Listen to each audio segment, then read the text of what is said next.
Chapter 1. The moment that changed everything. The weight of the metal gate handle feels different in Theodore Douglas's hands this time. Not heavier exactly, but more significant. As if the universe has suddenly decided that this moment, this precise second in the prison courtyard, will echo through everything that follows. T-Dog doesn't know this yet, of course. He's just doing what needs to be done. Same as always. Securing the gate, keeping the walkers out, protecting the people he's come to think of as family. But something's wrong.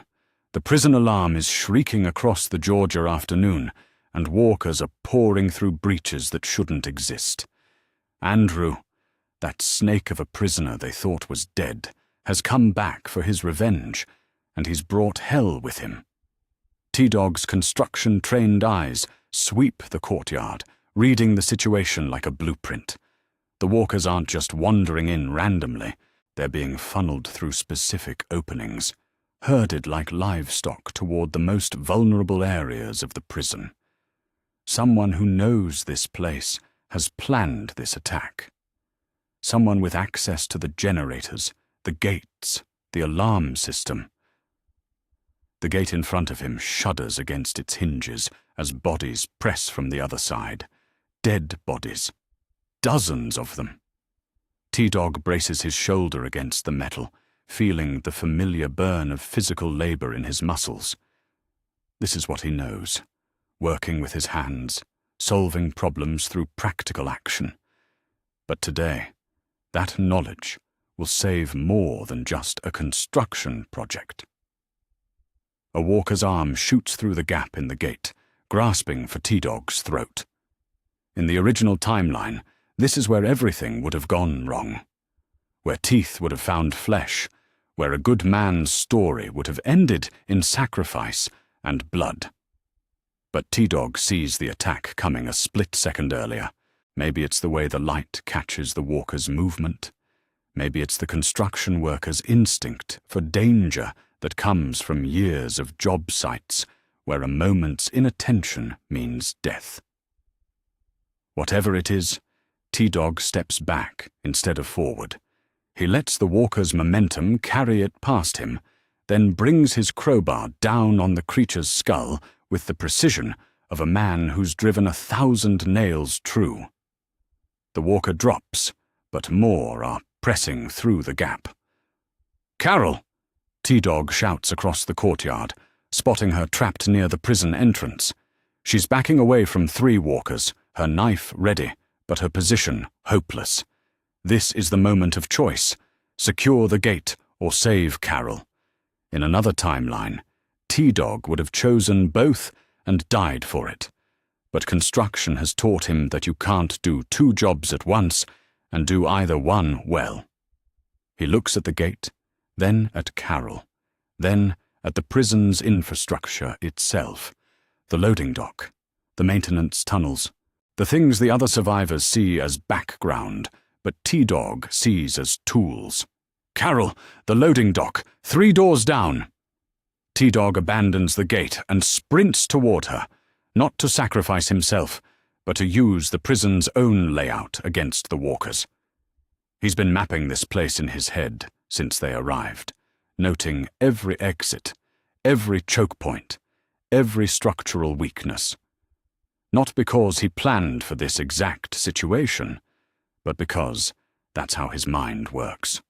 Always building, always preparing, always looking for the smart way instead of the hard way. Carol hears him and understands immediately. She's learned to trust T-Dog's practical intelligence, his ability to see solutions others miss.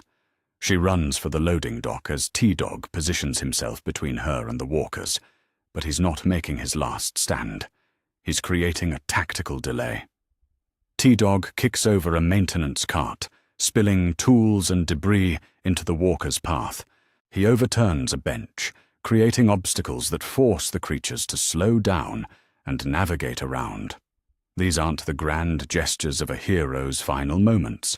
They're the small, smart actions of a man who understands that survival comes through preparation and practical thinking, not just courage.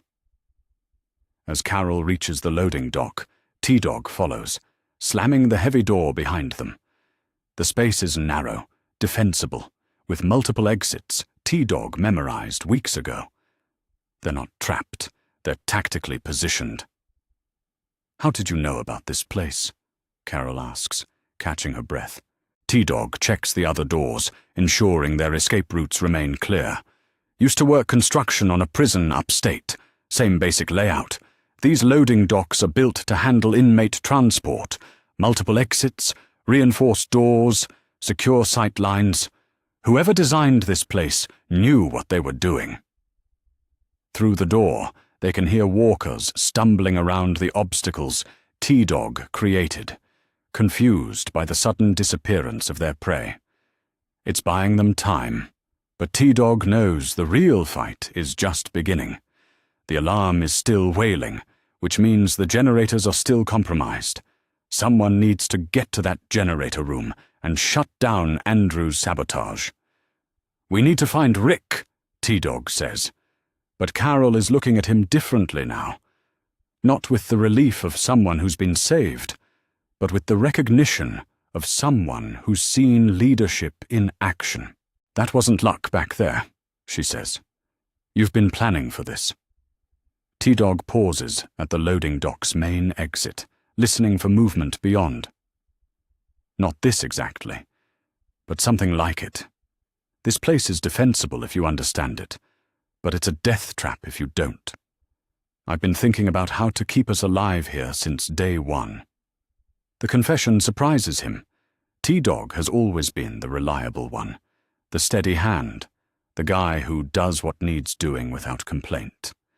But what he's just described isn't just reliability.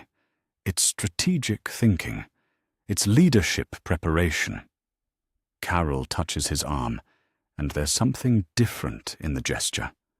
Not gratitude, but partnership. "Then we better make sure you get the chance to keep thinking." They emerge from the loading dock into a prison transformed by chaos. Walkers roam the inner yards, the alarm continues its mechanical scream, and somewhere in this maze of concrete and steel, their family is fighting for survival. T-Dog looks across the courtyard toward the generator building, where he knows the real solution lies. Someone has to get in there and shut down Andrew's sabotage. Someone has to take the risk. In the original timeline, multiple people would have died in the attempt. Laurie in childbirth, T-Dog in sacrifice, others in the confusion and chaos that follows when a group loses its steady hands to heroic gestures. But T-Dog is thinking differently now. Not about heroic sacrifice, but about effective action. Not about dying for the group, but about organizing their survival. "Rick's going to want to charge in there," T-Dog says, nodding toward the generator building. "Daryl, too.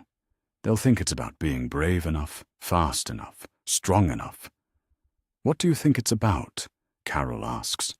T-Dog studies the building's approaches, the walker positions, the sight lines and cover points. His construction-trained mind is already laying out a plan. Not for a desperate assault, but for a coordinated operation that accounts for variables and minimizes casualties. "It's about being smart enough," he says, "and making sure the right people are in the right positions to do what they do best." The moment stretches between them, heavy with possibility. T-Dog has just survived something that should have killed him, not through luck or last-minute heroics, but through preparation and practical intelligence. He's saved Carol not by dying for her, but by outthinking their situation. And now, as the prison falls into chaos around them, he's thinking like a leader. Carol nods slowly. "Then we better find Rick and tell him his construction expert has a plan." T-Dog checks his weapon, secures his radio, and takes one more look at the generator building. In a few minutes, he'll volunteer for the mission to retake it. But unlike the desperate charge others might envision, T-Dog will propose something different, a coordinated approach that uses every person's strengths and accounts for every weakness. The alarm continues to wail across the prison grounds, but for the first time since this crisis began, T-Dog hears something else beneath it. Not just the sound of chaos, but the rhythm of a problem that can be solved through careful planning and smart execution. The sound of a challenge that calls not for sacrifice, but for leadership. Theodore Douglas has just survived the moment that should have ended his story. But survival, he's beginning to understand, is just the beginning of what happens next. The real question isn't whether he can stay alive. It's whether he can help everyone else do the same. And for the first time in his life, T-Dog finds himself believing that he can. The prison needs more than good soldiers. It needs strategists, organizers, people who can see the whole picture and coordinate the response. As T-Dog and Carol move through the chaos toward Rick's position, he's already thinking 3 moves ahead, already planning not just how to survive this crisis, but how to make sure they're better prepared for the next one. The timeline has changed. T-Dog is alive, thinking, planning, ready to step into a role he never imagined for himself. And that changes everything that follows. Everything. Chapter 2. The strategist emerges. 3 days after Andrew's attack, the prison feels different. Not just because of the bodies they've cleared or the gates they've reinforced, but because of the way people move through its corridors now. There's purpose where there used to be uncertainty, coordination where there used to be chaos. And at the center of it all is Theodore Douglas, clipboard in one hand, measuring tape in the other, transforming a zombie-infested correctional facility into something that might actually keep them alive. The south wall's the weak point, T-Dog explains to Rick as they walk the prison's perimeter in the early morning light. Concrete's sound, but the drainage system runs right underneath. Give me a week and some rebar. I can reinforce the foundation and create a proper kill corridor along that fence line. Rick stops walking and really looks at T-Dog for the first time since the attack. Not the way you look at someone you're grateful to, but the way you look at someone you need. You've been thinking about this for a while. Since we got here, T-Dog admits, sketching measurements in a notebook that's quickly becoming his constant companion. Used to work on a prison renovation project in Alabama. Same era of construction, same basic security principles. The difference is that one was designed to keep people in. We need this one to keep the dead out. The distinction matters more than Rick initially realizes. A prison built for containment assumes cooperation from its occupants, relies on guards and protocols, and the basic human desire to avoid additional punishment. But the dead don't cooperate, don't follow protocols, don't respond to deterrence. They just push forward until something stops them or they find something to consume. T-Dog has spent the last 3 nights walking these corridors, not just as a resident, but as a construction professional evaluating a structure under siege. He's identified 17 critical weak points, mapped 12 potential escape routes, and developed a fortification plan that uses the prison's existing infrastructure to maximum advantage. The loading docks can be converted into sally ports, he continues, leading Rick through what used to be the prison's industrial sector. Reinforced doors, overlapping fields of fire, multiple exit strategies. Anyone gets trapped in there, they've got 4 different ways out. Rick nods, but T-Dog can see he's struggling with something larger than engineering details. Leadership in the old world meant making decisions based on protocols and precedent. Leadership now means improvising solutions to problems no one has ever faced before. Rick's learning that survival requires not just courage and quick thinking, but the kind of systematic preparation that T-Dog is offering. "What do you need?" Rick asks. "Time, materials, and people who trust me enough to do the work," T-Dog replies without hesitation. "And maybe someone to help me explain why we're doing it this way, instead of just patching holes and hoping for the best." The request surprises them both. T-Dog has always been the person others turned to for reliable execution of someone else's plan. But what he's describing isn't just following orders. It's architectural vision, strategic planning, leadership that thinks 3 moves ahead. Their conversation is interrupted by Carl, who approaches with the kind of purposeful stride that usually means trouble. At 13, Carl Grimes has already seen more death than most adults, but he's also inherited his father's instinct for recognizing when important conversations are happening. "Dad, Daryl says T-Dog's wasting materials on the south wall when we should be focusing on the north gate," Carl reports. "Says we're making this place too complicated." T-Dog and Rick exchange a glance that carries weeks of unspoken tension.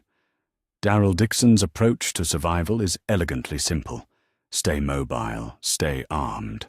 Trust only what you can carry. It's kept him alive through the worst of the apocalypse. But it's also fundamentally incompatible with what they're trying to build at the prison. "Where is Daryl now?" Rick asks. "By the armory, sorting ammunition," Carl answers. "He wants to talk to both of you." As they walk toward the confrontation, T-Dog finds himself thinking about construction sites and the kind of personality conflicts that could derail entire projects. There's always someone who questions the foundation work, who wants to skip the boring parts and get to the visible progress. Usually those people end up building structures that look impressive, but collapse under stress. They find Daryl exactly where Carl said, methodically cleaning weapons and organizing supplies, with the kind of focused intensity that usually means he's working through something more complex than inventory management. "Daryl," Rick acknowledges. "Rick, T-Dog." Daryl doesn't look up from his work. "Been thinking about our resource allocation." T-Dog sets down his clipboard and measuring tape, recognizing this for what it is. Not a disagreement about materials, but a fundamental difference in survival philosophy that needs to be addressed before it fractures the group. "You think I'm overcomplicating things," T-Dog says. "Not a question. I think you're trying to turn this place into Fort Knox when we should be ready to move fast if things go bad," Daryl replies. "All this reinforcement work, all these plans. What happens when we need to bug out in 30 minutes? It's a fair question, and T-Dog respects Daryl enough to answer it honestly. "Then we use the 12 escape routes I've mapped, the emergency supply caches I'm setting up, and the mobile defense positions I'm building into the fortification plan. You want to be ready to run? I want to make sure we don't have to." Carl listens to this exchange with the kind of attention that suggests he's learning lessons that will shape how he thinks about survival for the rest of his life. Rick notices his son's focus and realizes this conversation is about more than just construction materials. "Carl," T-Dog says, addressing the boy directly. "What do you think? Is it better to make a place so strong you never have to leave it, or to always be ready to run to somewhere else?" Carl considers the question with the seriousness it deserves. "What if we could do both?"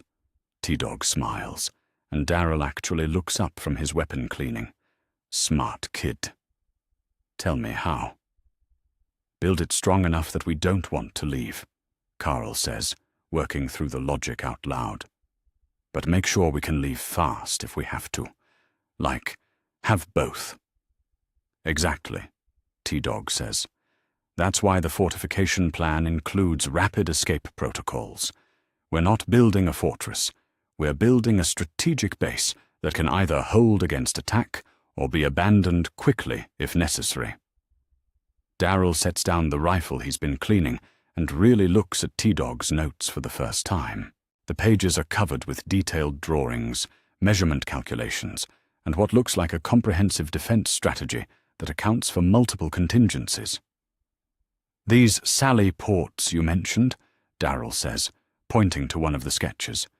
"They work for getting out fast." "That's the primary design goal," T-Dog confirms. "Everything I'm building serves dual purposes: reinforcement that also creates escape routes, barriers that also provide mobile cover, defensive positions that can be abandoned without losing strategic advantage." Rick watches this exchange and recognizes something significant happening. T-Dog isn't just offering practical solutions, he's demonstrating a leadership style that builds consensus through competence, that earns trust through transparent planning and inclusive decision-making. "Show me the timeline," Darrell says. T-Dog opens his notebook to a project schedule that breaks down the fortification work into phases, with each phase designed to provide immediate defensive benefits while building toward the larger strategic goal. Week 1, we focus on the critical weak points, basic reinforcement that'll stop casual walker incursions. Week 2, we build the Sally port system and establish emergency supply caches. Week 3, we create the overlapping fields of fire and finalize the escape route protocols. "And if we get hit before week 3, Darrell asks. "Then we use whatever we've completed to that point," T-Dog replies. "Each phase is designed to provide standalone defensive value. We're not building something that only works when it's finished. We're building something that gets stronger each day, but stays functional at every stage." Carl raises his hand like he's in school, and the gesture is so normal, so reminiscent of the world they've lost, that it stops conversation for a moment. "Can you teach me how to do this?" Carl asks. "The planning part, I mean, in case something happens to you." The question hits harder than expected. Carl has already lost so much to this world. His mother just days ago, his childhood, his certainty about what tomorrow will bring. But instead of asking to be protected from the harsh realities of survival planning, he's asking to be included in it. T-Dog looks at Rick, who nods almost imperceptibly. "Construction's like anything else," T-Dog says. "You start with understanding what you're working with, then you figure out what you want to build, then you make a plan that gets you from here to there. But the most important part is making sure other people understand the plan well enough to help you execute it. Or take over if you can't finish it," Carl adds. "Exactly," T-Dog confirms. "That's why we write everything down, why we explain our thinking, why we make sure the knowledge doesn't live in just one person's head." Darrell closes T-Dog's notebook and hands it back. "All right. You've got me convinced on the fortification plan, but I want to add something." "What's that?" "Early warning system. Watchtowers, patrol routes, communication protocols. Your fortification plan handles what happens when trouble gets close. I want to know about trouble before it gets close." T-Dog extends his hand for a handshake. "Partners?" "Partners," Darrell confirms. Rick watches this interaction and realizes he's witnessing something that could define their chances of long-term survival. Not just tactical cooperation, but the kind of leadership partnership that combines complementary strengths without sacrificing individual expertise. As they return to the prison's main corridor, Carl falls into step beside T-Dog. "When do we start the construction lessons?" "Right now," T-Dog says, pulling a pencil from behind his ear. "First lesson: always carry measuring tools and something to write with. Second lesson: never start building until you understand what you're building and why." "What are we building?" Carl asks. T-Dog looks back at the prison, their home, their fortress, their strategic base, their last stand against a world that wants to consume them, and thinks about the question with the seriousness it deserves. Something that lasts, he says finally. Something that keeps the people we care about safe, but doesn't trap us if we need to move. Something that's strong enough to hold and smart enough to adapt. Carl nods, already taking notes in a small notebook that T-Dog hands him. Like a really good plan. Exactly like a really good plan. As they walk back toward the main building, T-Dog feels the weight of responsibility settling across his shoulders, but it's a different kind of weight than he's carried before.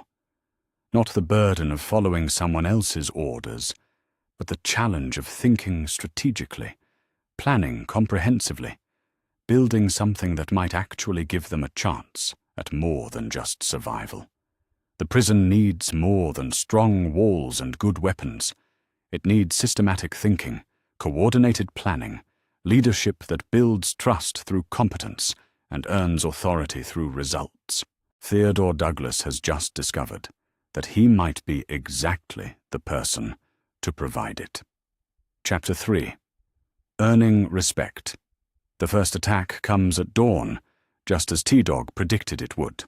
Not because he has any special insight into the governor's tactical thinking, but because dawn attacks are what you do when you want maximum psychological impact with minimum visibility. Construction sites taught him that the worst accidents happen when people can't see clearly, when familiar spaces look different in uncertain light. "Positions!" T-Dog calls across the prison yard, his voice carrying the kind of authority that surprises even him. 3 weeks of fortification work have transformed the prison's defensive capabilities, but more importantly, they've transformed how the group responds to crisis. Instead of panic and improvisation, there's coordination. Instead of individual heroics, there's systematic defense. The governor's forces approach the main gate exactly as T-Dog's intelligence gathering suggested they would, armored vehicles in front, foot soldiers behind, relying on overwhelming firepower and intimidation to break through quickly. It's a strategy that's probably worked against other survivor groups, communities that built walls but never thought systematically about what happens when those walls are tested. T-Dog's defensive plan is different. Instead of trying to stop the attack at the walls, he's designed a system to channel it, control it, and turn the prison's layout against any attacking force.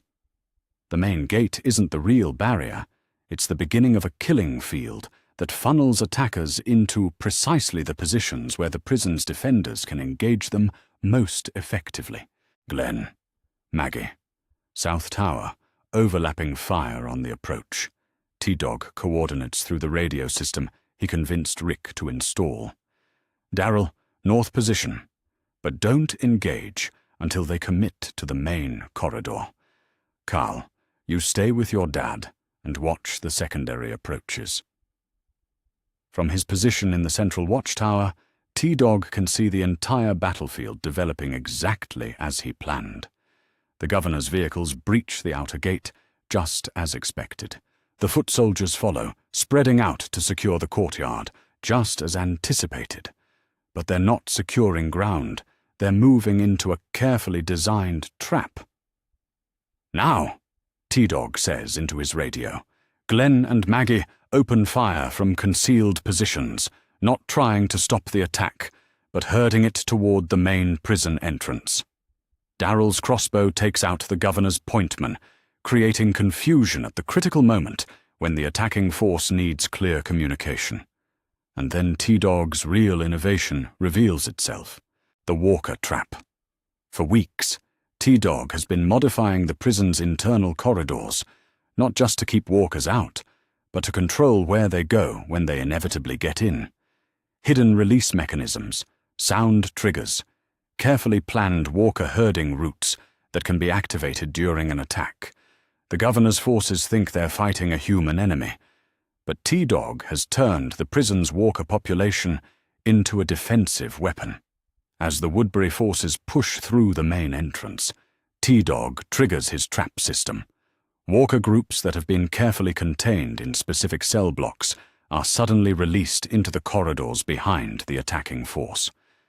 Not randomly, but strategically, cutting off retreat routes, creating confusion, forcing the governor's people to fight on two fronts simultaneously. Jesus Christ, Axel breathes from his defensive position. T-Dog, how did you— Later. T-Dog cuts him off, watching the battle develop through his binoculars. Herschel, how's our casualty situation? Minor wounds only, Herschel reports from the medical station. T-Dog insisted they establish in the secure areas. Your defensive positioning is working. They can't get clean shots at our people. The compliment from Herschel carries weight that surprises T-Dog. Herschel has been the group's moral center, the voice of wisdom and ethical consideration in situations where survival often demands compromise. For him to acknowledge T-Dog's tactical success isn't just professional recognition, it's personal validation from someone whose respect T-Dog didn't realize he wanted until this moment. The governor's attack breaks apart within 20 minutes, exactly as T-Dog calculated. Caught between coordinated defensive fire and an unexpected Walker threat from behind, the Woodbury forces retreat in disarray. But T-Dog knows this is just the opening move in a longer game. Everybody hold positions, he calls over the radio. This isn't over. It's a probe.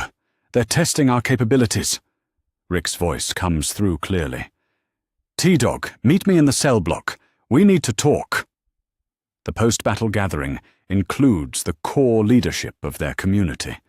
Rick, T-Dog, Darrell, Herschel, and surprisingly, Michonne, who joined them recently and has been quietly observing their group dynamics. Carol sits beside T-Dog, and her presence feels both natural and significant in ways that have been developing over the week since he saved her life. That was impressive, Rick begins, and T-Dog can hear something in his voice that wasn't there before the attack. The defensive coordination, the Walker trap system, the way you controlled the entire engagement from start to finish. We controlled it, T-Dog corrects. Everyone executed their assignments perfectly. Because you gave them good assignments, Darrell points out, and because you planned for things the rest of us didn't even think about. Michonne speaks for the first time in the meeting. I've seen a lot of communities try to defend themselves against the governor. Most of them are dead now. What you did today, that's the first time I've seen anyone turn his own tactics against him. The acknowledgement from Michonne carries particular weight because she understands the governor's capabilities better than anyone else in the group. Her approval isn't just tactical recognition, it's strategic validation from someone who knows what they're really facing. Herschel clears his throat, drawing attention in the way he does when he's about to say something important. T-Dog, I want to ask you something, and I want you to answer honestly. T-Dog nods, recognizing this as one of those moments that will define relationships for whatever time they have left. This level of planning, this kind of systematic thinking, when did you start seeing yourself as a leader? The question hits harder than expected, because it forces T-Dog to examine something he's been avoiding thinking about directly. When exactly did he stop following other people's plans and start making his own? When did he transition from being someone who executes orders to someone who gives them? I think it started when I realized that good people die when bad plans meet real situations, T-Dog says finally, and that if I could make better plans, maybe fewer good people would die. That's what leadership is, Herschel confirms. Taking responsibility for other people's safety, even when you didn't ask for that responsibility. Rick stands and extends his hand toward T-Dog. I want to make this official. T-Dog, I'm asking you to serve as my second-in-command.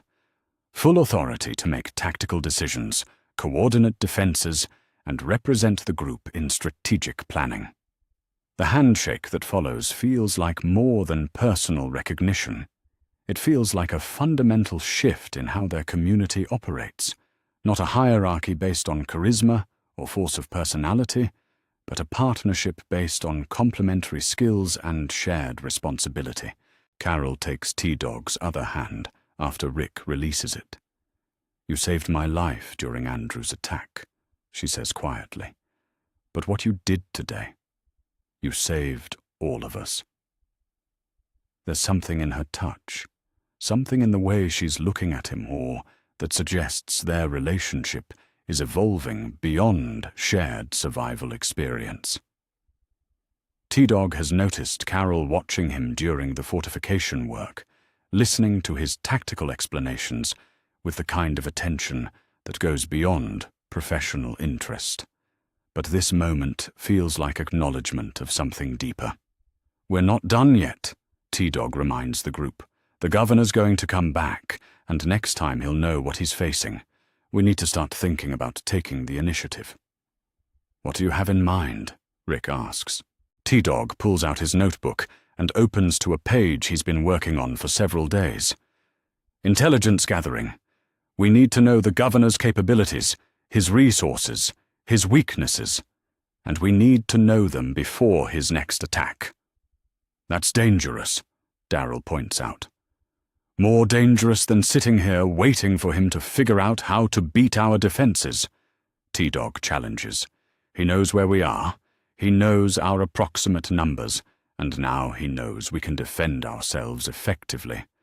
What he doesn't know is how much we know about him." Michonne leans forward, interested. "You're talking about reconnaissance." "I'm talking about intelligence warfare," T-Dog clarifies. "Understanding our enemy well enough to predict his moves, identify his vulnerabilities, and plan countermeasures before we need them." The room falls silent as everyone processes the implications. What T-Dog is proposing goes beyond defensive planning into active strategic operations. It's the difference between reacting to threats and shaping the conflict on their own terms. "It's risky," Herschel observes. "Everything's risky now," T-Dog replies. "The question is whether we want to control the risks or let them control us." Rick looks around the room, reading faces and gauging support. Who would go? "Small team, minimal profile," T-Dog says. "Michonne knows Woodbury, Darrell has the stealth skills, and I have the tactical planning background. 3 people, in and out, focused on gathering actionable intelligence." Carol squeezes his hand. "And if something goes wrong?" T-Dog meets her gaze directly. "Then you execute the defensive plans we've already established, and you make sure the community survives with or without us." The conversation continues for another hour, working through logistics and contingencies, but the fundamental decision has already been made. T-Dog has proposed a course of action that transforms their situation from defensive waiting to strategic initiative, and the group has endorsed both the plan and his authority to execute it. As the meeting breaks up, Carol walks with T-Dog toward his quarters. "You know this makes you a target, right? If the governor realizes how much of our defensive success comes from your planning, then we better make sure he doesn't get the chance to do anything about it," T-Dog replies. They reach his door, and Carol hesitates before speaking. "Theodore, I want you to know what happened during Andrew's attack, what you've done since then, the way you've taken care of all of us. It means something. To me, specifically." T-Dog looks at her, really sees her, perhaps for the first time since they've known each other. Carol Pelletier has survived domestic abuse, the loss of her daughter, and the collapse of civilization itself. She's learned to be strong, not through choice, but through necessity. Her recognition of his leadership, her personal attention, her growing trust. These aren't casual gestures from someone who gives her respect lightly. "Carol," he begins, but she stops him with a gentle touch. "Just come back from this intelligence mission," she says. "Come back, and then we'll talk about what comes next." T-Dog watches her walk away and realizes that the stakes of the upcoming mission have just increased dramatically. It's not just about gathering intelligence on the governor anymore. It's about proving that leadership means more than making good tactical decisions. It means taking responsibility for the people who are counting on you and making sure you don't let them down. The prison has become more than a defensive position. It's becoming a home, a community, a place where people like Carol can imagine futures that extend beyond mere survival. And Theodore Douglas has become more than a good soldier or reliable construction worker. He's become the person responsible for making sure those futures have a chance to exist. The intelligence mission begins tomorrow. Tonight, T-Dog reviews his plans one more time, checking and double-checking every detail. Because leadership, he's learning, means that other people's lives depend on your preparation, your judgment, your ability to think clearly under pressure. It's a responsibility he never asked for, but one he's determined to prove worthy of. Chapter 4. The Weight of Command. The approach to Woodbury requires a different kind of thinking than defending the prison. T-Dog has spent weeks mastering the tactical challenges of fortification and defensive coordination, but infiltration demands something more psychologically complex: the ability to move through enemy territory while suppressing every instinct that has kept him alive since the world ended. 200 yards, Michonne whispers through the pre-dawn darkness. Perimeter guard rotates every 90 minutes. We have a 12-minute window to reach the outer buildings. T-Dog checks his watch, synchronizing their timeline with the kind of precision that construction projects taught him to respect. 12 minutes to cross open ground, locate observation positions, and establish communication protocols. Enough time if nothing goes wrong. But in a world where everything goes wrong eventually, 12 minutes feels like both forever and no time at all. Darryl shifts beside him, crossbow ready, eyes scanning the Woodbury defenses with the predatory patience of a hunter who understands that survival often depends on seeing threats before they see you. Guards look relaxed, he observes. Maybe overconfident after their attack on the prison. Or it's a trap, T-Dog replies, studying the community's layout through his binoculars. Either way, we stick to the plan. Intelligence gathering only. No heroics, no unnecessary risks, no deviations unless someone's life is in immediate danger. The qualification surprises him as he says it. When did he start thinking about leadership decisions in terms of acceptable casualties and necessary sacrifices? When did he become someone who has to qualify his orders with contingencies about whose life might be worth risking the mission? They move through Woodbury's outer defenses with the kind of coordinated precision that T-Dog has been developing through weeks of tactical planning. Michonne's knowledge of the community's layout, Darryl's stealth skills, and T-Dog's systematic approach to reconnaissance combine into something more effective than any of them could achieve individually. But effectiveness, T-Dog is learning, comes with moral complexity that pure survival never required. The first test comes when they reach their primary observation point, a partially collapsed building that provides sightlines into Woodbury's central areas. The position is perfect except for one problem. It's occupied by a Woodbury resident who's clearly hiding from something, probably the same kind of community tensions that T-Dog has heard rumors about. The woman is young, maybe Carol's age, huddled in what used to be a supply closet with a small backpack and the kind of fearful alertness that suggests she's running from immediate danger rather than just seeking shelter. She's not armed, doesn't appear to be a guard or combatant, and her presence in their observation point creates exactly the kind of complication that T-Dog's careful planning was designed to avoid. "We can't let her compromise the mission," Darryl states quietly, hand moving toward his knife. "And we can't just leave her here," Michonne counters, recognizing something in the woman's posture that speaks to her own experience of running from the governor's brutality. T-Dog studies the situation through the tactical framework he's been developing over weeks of leadership responsibility. 3 options: eliminate the threat to mission security, abort the mission to avoid civilian casualties, or try to manage the risk while continuing with intelligence gathering. In the old world, this would have been someone else's decision. Rick's decision, or whoever was in command. But T-Dog has accepted the authority to make tactical choices in the field, and that authority comes with the responsibility to choose between competing moral imperatives without the luxury of consultation or delay. "We continue the mission," T-Dog decides, "but we extract her on our way out, if possible." "And if it's not possible?" Darryl asks. T-Dog meets his gaze directly. "Then we make sure her sacrifice serves a purpose. We gather intelligence that saves more lives than we couldn't save here."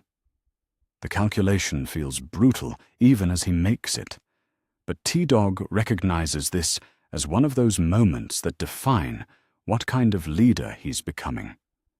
Someone who accepts responsibility for difficult choices, who weighs competing risks against strategic objectives, who carries the burden of decisions that will haunt him regardless of their tactical justification.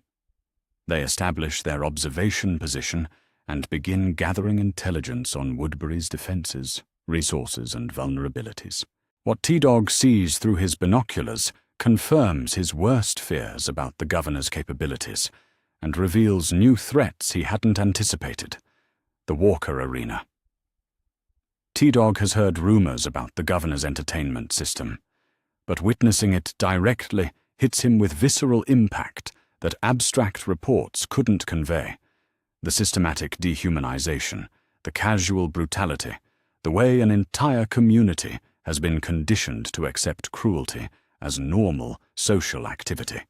"Jesus," Darryl breathes beside him, watching through his own binoculars as the arena crowd cheers for violence that represents everything they've been fighting against since the world ended. "This is what we're dealing with," Michonne explains quietly. "Not just military threats, but a community that's been turned into something that enjoys causing suffering." T-Dog documents everything methodically, taking notes and sketches that will inform strategic planning back at the prison. Military assets, defensive positions, population estimates, resource stockpiles, communication systems. The kind of comprehensive intelligence that can mean the difference between successful defense and total defeat. But the tactical information comes with psychological cost. Every detail T-Dog records represents people living under a system that has normalized the worst aspects of human nature. Every strength he identifies in Woodbury's defenses represents security built on oppression and maintained through fear. The intelligence mission succeeds beyond his operational expectations, but T-Dog finds himself questioning whether the information justifies the moral compromises required to obtain it. Leadership, he's discovering, means making decisions that serve strategic objectives while carrying personal responsibility for every consequence of those decisions. The extraction goes wrong in ways that T-Dog's planning couldn't anticipate. As they prepare to leave their observation position, the woman they've been monitoring is discovered by Woodbury security forces. Not because of anything T-Dog's team did, but because of community dynamics they couldn't have predicted or controlled. T-Dog watches through his binoculars as the woman is dragged from her hiding place by guards who clearly recognize her as someone who has violated community rules. He can't hear what they're saying, but their body language suggests interrogation, punishment, and the kind of systematic intimidation that the governor uses to maintain control. "We have to help her," Michonne says. "Help her how?" T-Dog challenges. "Blow our mission, compromise our position, and probably get ourselves killed in a firefight that saves one person while potentially dooming everyone back at the prison?" "So we just watch?" Daryl asks. T-Dog studies the situation through his binoculars, calculating distances and time requirements, evaluating tactical options and their probable outcomes. Every scenario he develops ends with either mission failure or casualties that outweigh potential benefits. "We complete the mission," he decides, "and we use the intelligence we gather to stop the governor before he can hurt anyone else." They extract successfully, carrying intelligence that will reshape the prison's strategic approach to the Woodbury conflict. But the woman they couldn't save weighs on T-Dog's conscience in ways that tactical success can't resolve. The return journey to the prison passes in relative silence, each team member processing the implications of what they've witnessed and the choices they've made. T-Dog finds himself thinking about leadership responsibility and the gap between making good decisions and living with their consequences.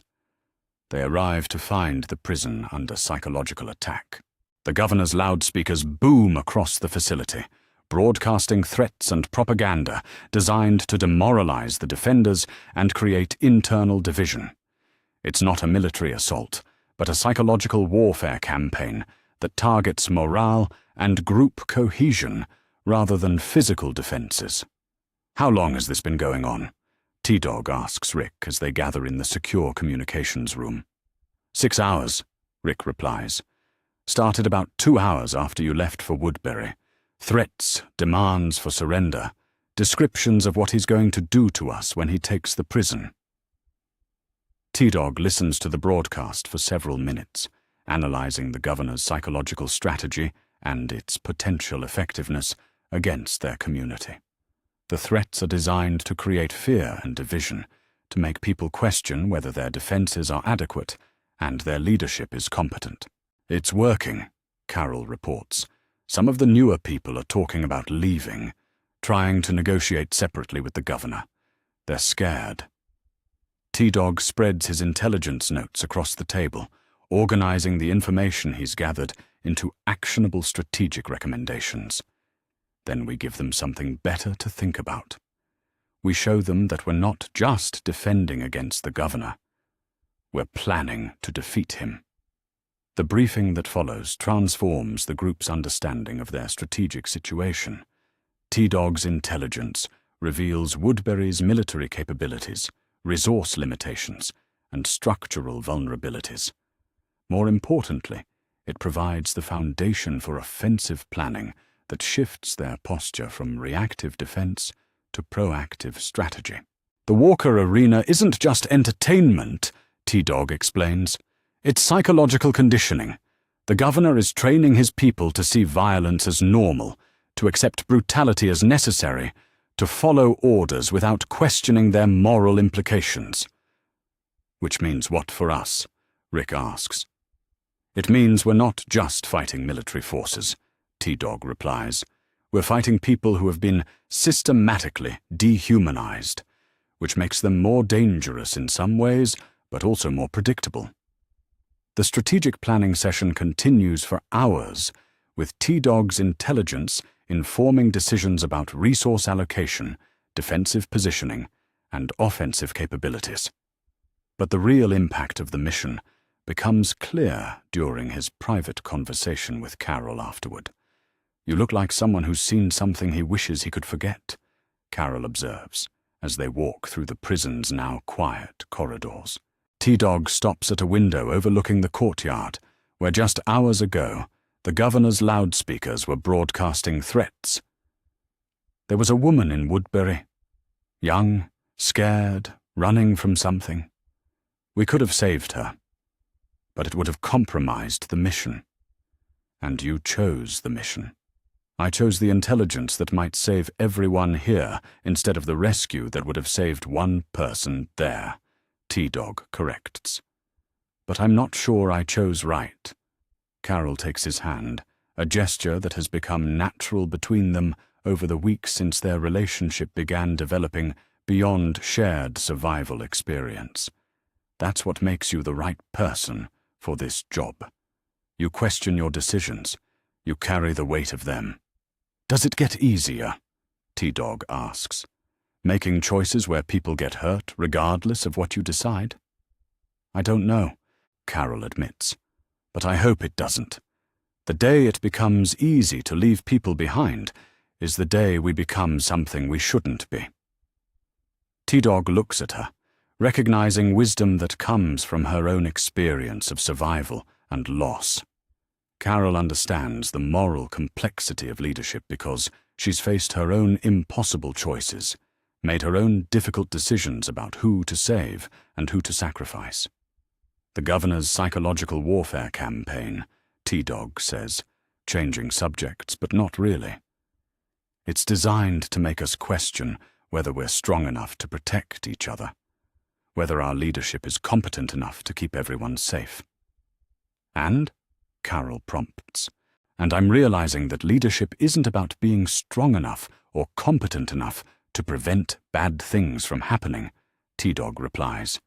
It's about making decisions that serve the greater good, even when those decisions cost you personally. Carol squeezes his hand. The intelligence you gathered today, it's going to save lives, isn't it? T-Dog nods. Probably.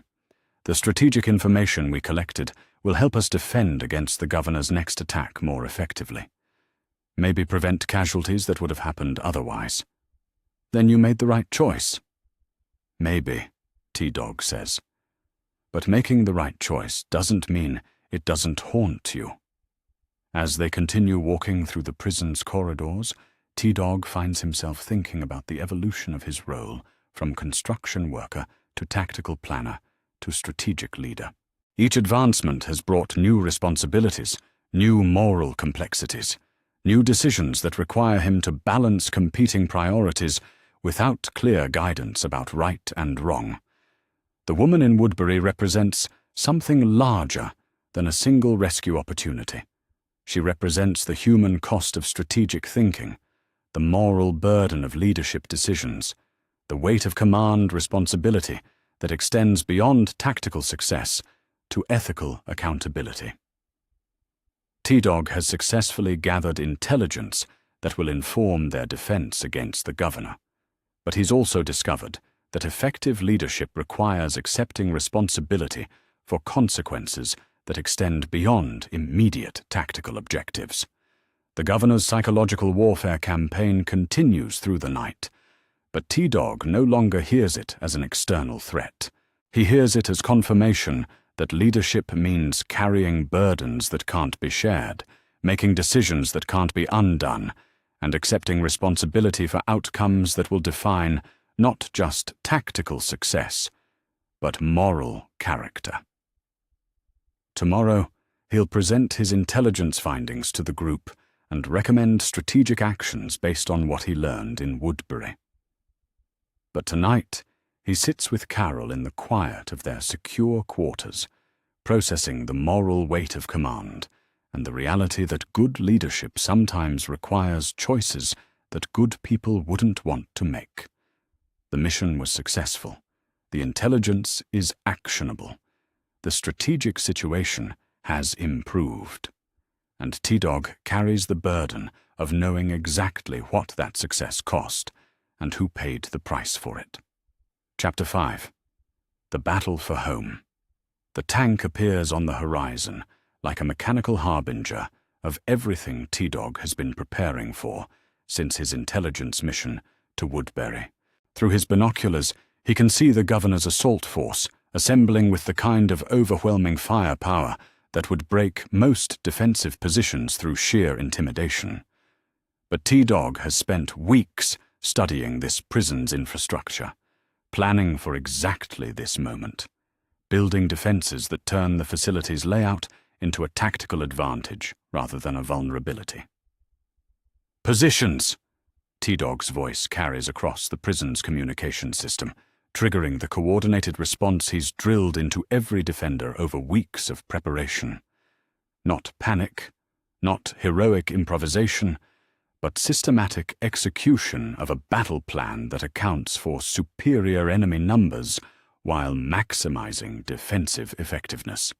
From his command position in the central watchtower, T-Dog can see the entire battlefield developing according to patterns his intelligence gathering predicted.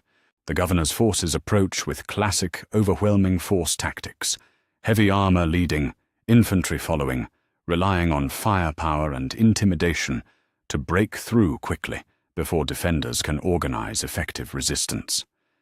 But T-Dog's defense isn't designed to stop the attack at the perimeter.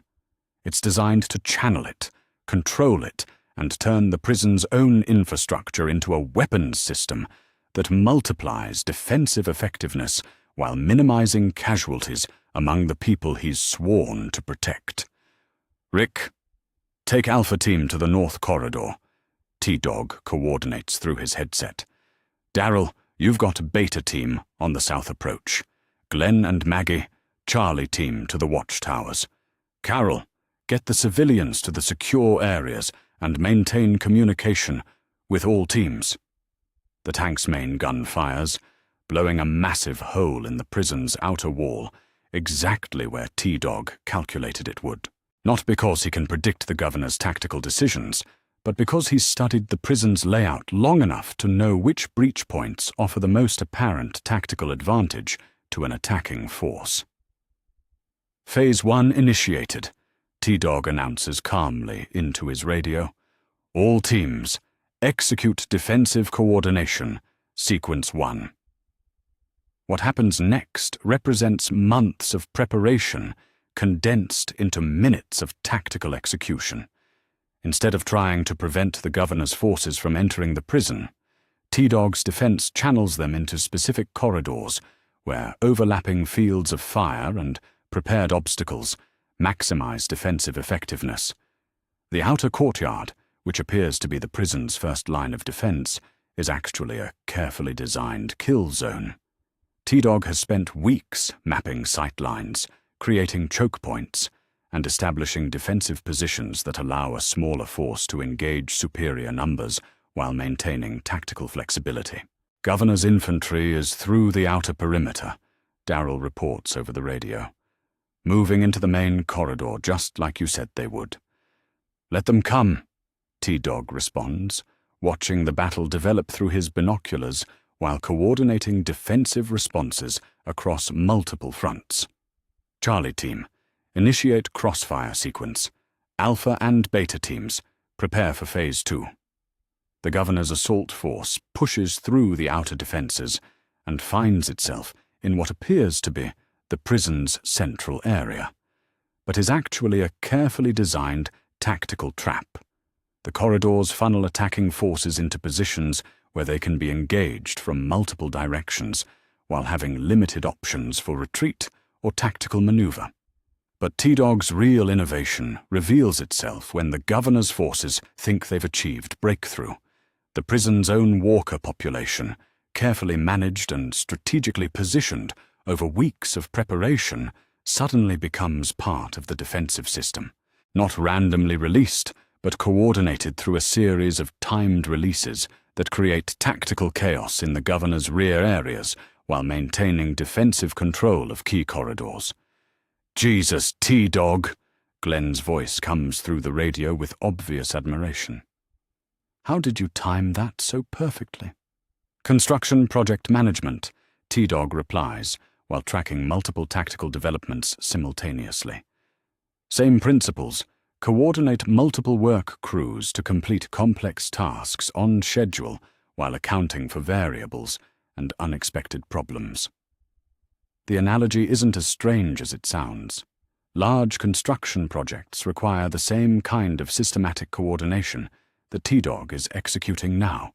Multiple teams working simultaneously, precise timing of sequential operations, contingency planning for when things don't go according to schedule, and constant communication to ensure everyone knows their role and timing. The governor's assault begins to falter as his forces realize they're not fighting a desperate defense, but a coordinated military operation that has turned their overwhelming advantage into tactical disadvantage. Superior numbers become a liability when those numbers are channeled into positions where they can't be effectively deployed. But the real test comes when T-Dog has to make the split-second decision that defines battlefield leadership. T-Dog, Governor's forces are pushing toward the civilian shelter. Carol's voice carries urgency that cuts through tactical calculations. They've got Beth and Judith trapped in the southeast corridor. T-Dog studies the battle situation through his binoculars, calculating distances and timing, evaluating tactical options and their probable outcomes. The southeast corridor is outside his prepared defensive positions, which means any rescue operation will require improvised tactics against superior numbers without the advantage of prepared defensive positions. All teams, maintain defensive positions, T-Dog orders into his radio. I'm moving to extract civilians from the southeast corridor. T-Dog, that's outside the defensive perimeter. Rick's voice carries obvious concern. You'll be exposed without support. Then you better make sure the defense holds while I get them out, T-Dog replies, already moving toward the danger zone with the kind of determined focus that has defined his evolution from construction worker to military tactician. The southeast corridor represents everything T-Dog has been training for since he accepted leadership responsibility. Not just tactical planning and systematic preparation, but the willingness to put personal safety at risk when the people he's sworn to protect need him to act beyond the boundaries of careful planning. He finds Beth and Judith exactly where Carol reported, trapped by governor forces that have broken through the defensive perimeter and are advancing toward what they think is the prison's most vulnerable area. Beth is holding Judith while trying to find cover in a corridor that offers limited protection against determined attackers. But T-Dog doesn't engage the governor's forces through direct assault. Instead, he implements the same tactical thinking that has made his defensive strategy effective. Use the environment as a weapon, create tactical advantage through superior knowledge of local terrain, and coordinate individual actions with larger strategic objectives. The maintenance tunnels that T-Dog mapped during his fortification planning provide access to the southeast corridor from positions that the governor's forces haven't anticipated. Instead of charging into a firefight, T-Dog moves through infrastructure that only he knows well enough to navigate under combat conditions. The rescue happens through tactical precision rather than heroic gesture. T-Dog emerges from maintenance access exactly where Beth and Judith need evacuation support, coordinates their movement through secured corridors back to civilian shelter areas, and eliminates threats through planned tactical positioning rather than improvised combat. But the evacuation puts him in direct confrontation with someone he never expected to face. Merle Dixon emerges from the governor's assault force with the kind of personal vendetta that turns tactical engagement into something more dangerous than military conflict. This isn't just combat between opposing forces. It's personal confrontation between someone who represents the governor's brutal approach to survival and someone who represents the kind of leadership that protects people rather than exploiting them. "Well, well," Merle says, blocking T-Dog's retreat route with the kind of casual menace that has made him effective in the governor's service. If it isn't the prison's new military genius, Governor's been real interested in meeting the person responsible for all this tactical creativity. T-Dog studies Merle's positioning, weapons, and apparent tactical support, calculating engagement options while maintaining awareness of his primary objective, getting Beth and Judith to safety. This isn't about personal confrontation or settling old grievances. It's about tactical problem-solving under combat conditions. Merle, T-Dog acknowledges calmly. You're between me and civilian evacuation routes. That's a problem I need to solve. You think you can take me? Merle challenges.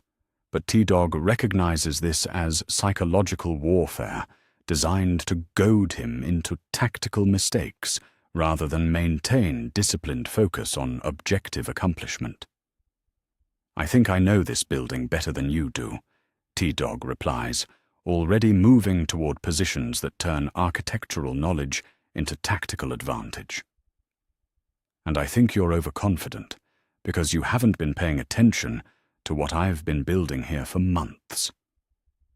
The hand-to-hand combat that follows tests everything T-Dog has learned about translating construction site physical skills into combat effectiveness.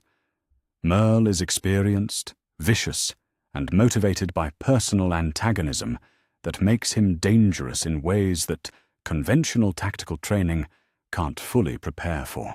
But T-Dog fights with something Merle doesn't have: systematic knowledge of every corridor, every architectural feature, every structural element that can be turned into tactical advantage.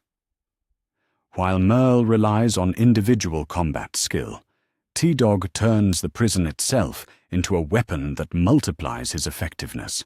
The fight moves through corridors that T-Dog has mapped, past obstacles that T-Dog has positioned, toward escape routes that only T-Dog knows well enough to use under combat stress. Instead of trying to defeat Merle through superior individual combat skill, T-Dog uses architectural knowledge and tactical preparation to create engagement terms that favor systematic thinking over individual aggression. Merle's approach to combat is purely personal: hurt the opponent until they stop fighting. T-Dog's approach is tactical: control the engagement environment until victory becomes inevitable rather than dependent on individual strength or luck. The confrontation ends when T-Dog uses the prison's PA system to coordinate the final phase of defensive operations while simultaneously completing Merle's defeat. Not through individual heroics, but through systematic execution of tactical plans that turn the entire prison into a coordinated weapons system. All teams initiate counterattack sequence, T-Dog announces over the PA, while maintaining physical confrontation with Merle. Phase 3, defensive coordination. Drive them back to the outer perimeter and hold. Merle realizes too late that he's been fighting not just one person, but the command center of a coordinated military operation. T-Dog's individual combat actions have been coordinated with larger tactical objectives that are now coming to fruition across the entire battlefield. The governor's assault breaks apart as his forces realize they're not fighting desperate defenders, but a coordinated military operation that has turned their tactical advantages into strategic liabilities. The tank that was supposed to provide overwhelming firepower becomes a liability when it's isolated from infantry support. The superior numbers that were supposed to guarantee victory become a disadvantage when those numbers are channeled into positions where they can't be effectively deployed. T-Dog's counterattack drives the governor's forces back through the same corridors where they thought they had achieved breakthrough, but now those corridors serve defensive purposes rather than facilitating assault. The prison's infrastructure, which the governor saw as a target to be overwhelmed, reveals itself as a tactical weapon system designed by someone who understands both construction engineering and military strategy. T-Dog, Rick's voice comes through the radio with obvious relief and something deeper, recognition of tactical excellence that has saved everyone they care about. Status report. T-Dog checks his watch, reviews tactical positions across the battlefield, and evaluates casualty reports from all defensive teams.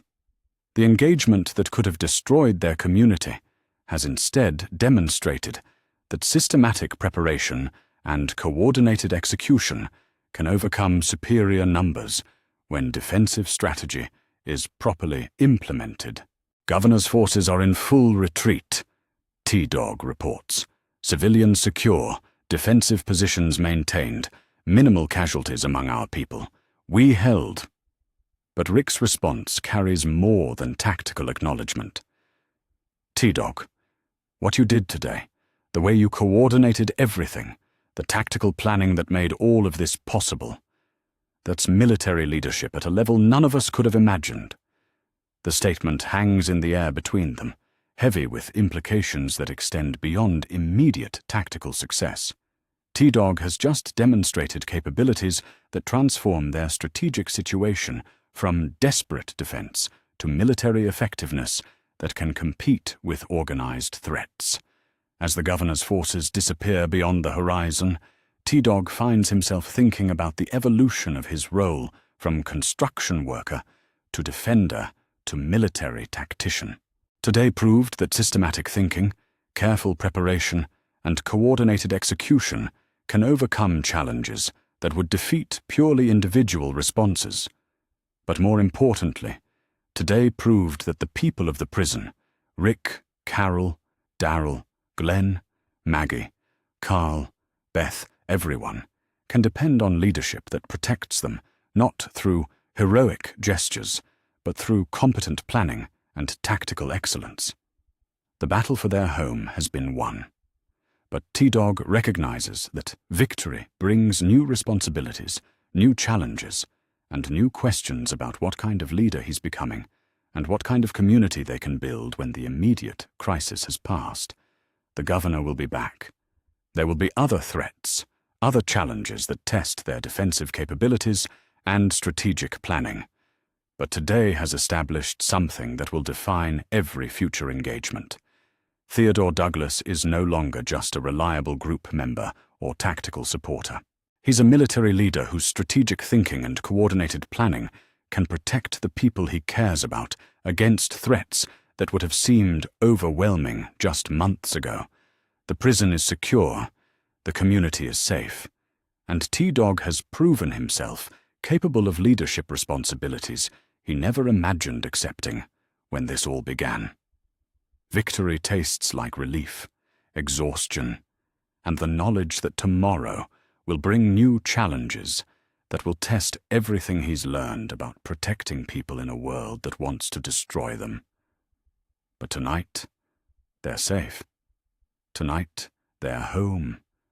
And tonight, T-Dog can rest knowing that his planning, his preparation, and his tactical execution have earned them the right to see another day. That's what leadership means, giving people the chance to have a tomorrow and making sure you're ready for whatever that tomorrow might bring. Chapter 6. The Price of Victory. Victory has a different weight than T-Dog expected, not the lightness of relief or the satisfaction of tactical success, but something heavier that settles across his shoulders in the quiet hours after the governor's assault force disappeared beyond the horizon.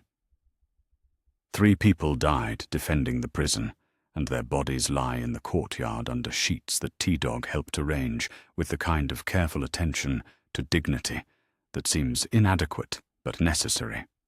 Oscar took shrapnel from the tank's first shot, Herschel explains quietly as they stand over the covered forms.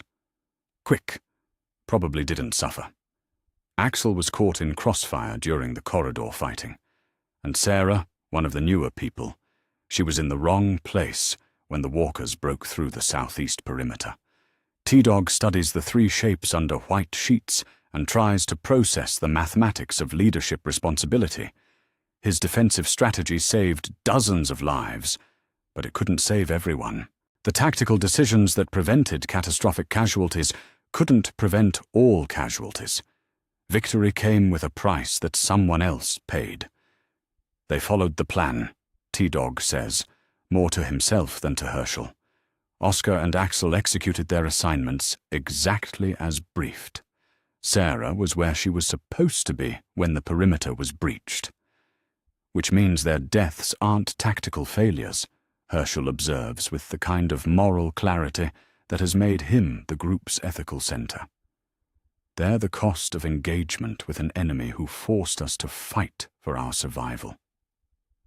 The distinction should feel comforting, but T-Dog finds himself thinking about construction sites and the kind of safety protocols that are designed to prevent accidents that are never completely preventable.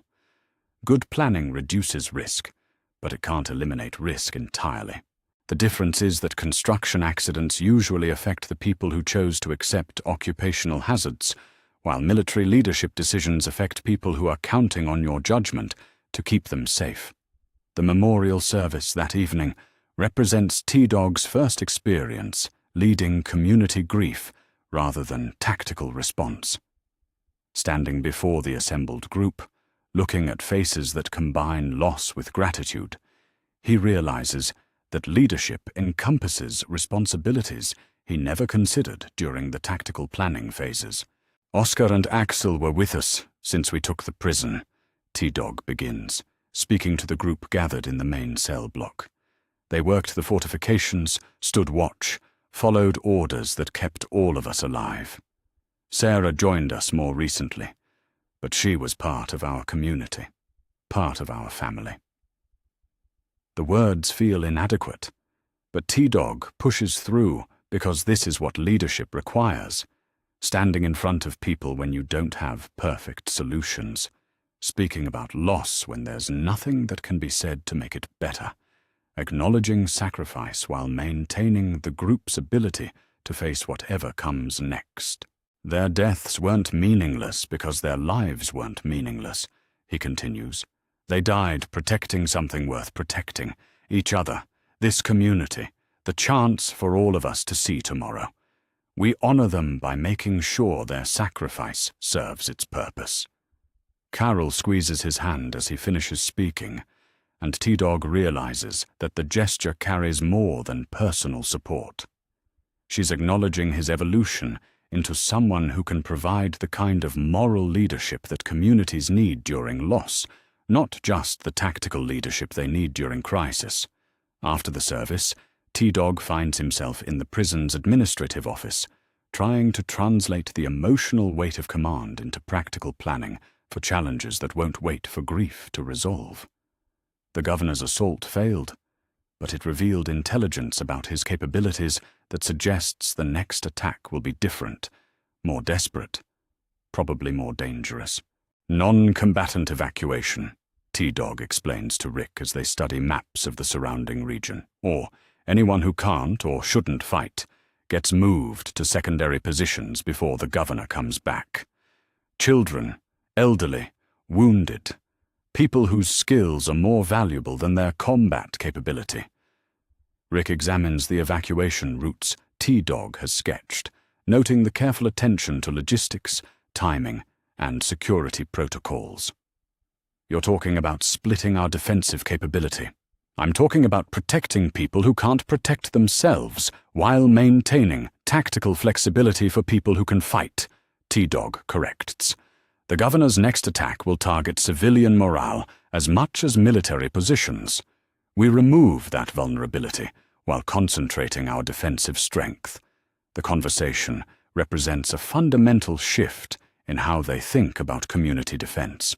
Instead of treating everyone as potential combatants who need to be protected in place, T-Dog's approach recognizes that different people have different capabilities and should be positioned according to their strengths while minimizing their vulnerabilities. Carl stays with the fighters, Rick states firmly. T-Dog nods without argument. Carl's earned that right. But Beth, Judith, some of the newer people who haven't had time to develop combat skills, they're better served in secure positions where they can contribute without being exposed to direct fire. The planning session continues for hours, but T-Dog's attention is divided between tactical preparation and the weight of decisions that will affect people's survival. Every evacuation route he draws represents families that will be separated.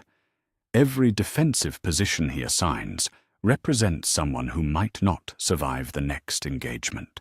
Leadership, he's discovering, means carrying responsibility for consequences that extend beyond immediate tactical success.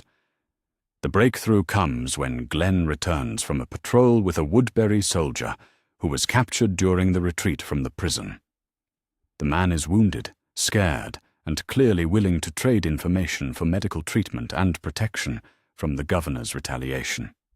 "Governor's planning something different," the prisoner explains, while Herschel treats his injuries. "Not another assault like today. Something that'll finish you permanently. Make sure there's nothing left to come back to." Two-Dog studies the man's face, looking for signs of deception, while calculating the intelligence value of his claims. Captured enemy soldiers sometimes provide accurate information, but they also sometimes tell captors what they think they want to hear. The challenge is determining which category this particular source represents. "What kind of something different?" T-Dog asks. "Chemical warfare," the prisoner replies. "Governor's got access to industrial chemicals from a facility outside town. Plans to contaminate your water supply, your air, make the place uninhabitable, even if he can't take it by force." The intelligence hits T-Dog with implications that extend far beyond conventional military threats.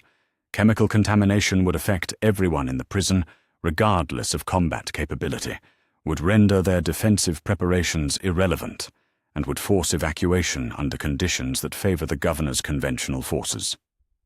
"Timeline?" T-Dog presses. "Soon," the prisoner says. "Governor was talking about days, not weeks. He wants to finish this before you can strengthen your defenses or get help from other communities." T-Dog exchanges glances with Rick, both of them recognizing that this intelligence, if accurate, fundamentally changes their strategic situation. Not just another battle to be defended against, but an existential threat that requires completely different response planning. The group meeting that follows tests T-Dog's leadership in ways that tactical planning couldn't prepare him for. Chemical warfare represents a threat that can't be defeated through defensive strategy, can't be mitigated through clever use of infrastructure, can't be overcome through superior tactical coordination. "We evacuate everyone," Carroll suggests. "Leave the prison. Find somewhere else that's defensible." "We strike first," Darrell counters. "Take the fight to the governor before he can implement whatever chemical plan he's developing." "We verify the intelligence before we make strategic decisions based on one source," Michonne adds, with the caution of someone who understands how misinformation can be weaponized. T-Dog listens to the discussion while studying the tactical implications of each proposed course of action. Evacuation means abandoning months of fortification work and community building. Preemptive strike means attacking an enemy on his own territory without reliable intelligence about his capabilities. Verification means delaying response while a chemical threat potentially develops. "What's your recommendation?" Rick asks, and the question carries weight that goes beyond tactical consultation. Rick is asking T-Dog to make the strategic decision that will define their community's future.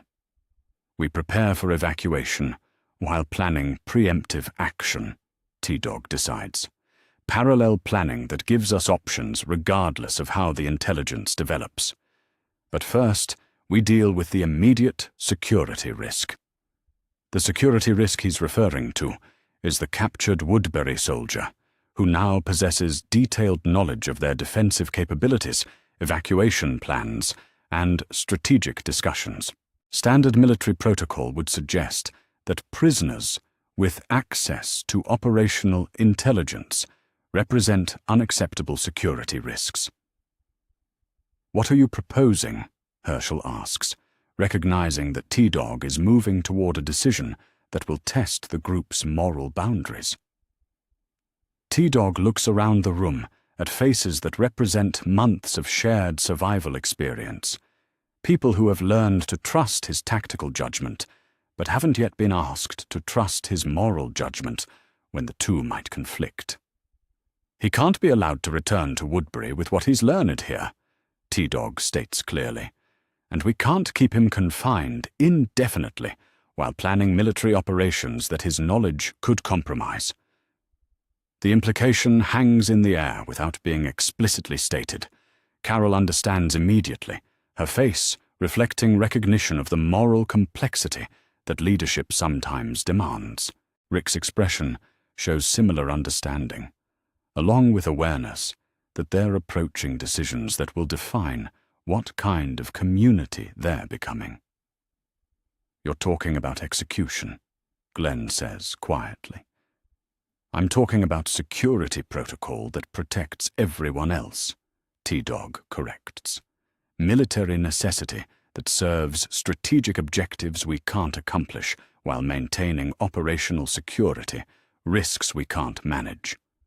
The argument that follows tests every relationship T-Dog has built since accepting leadership responsibility. Herschel argues for moral principles that don't permit killing prisoners.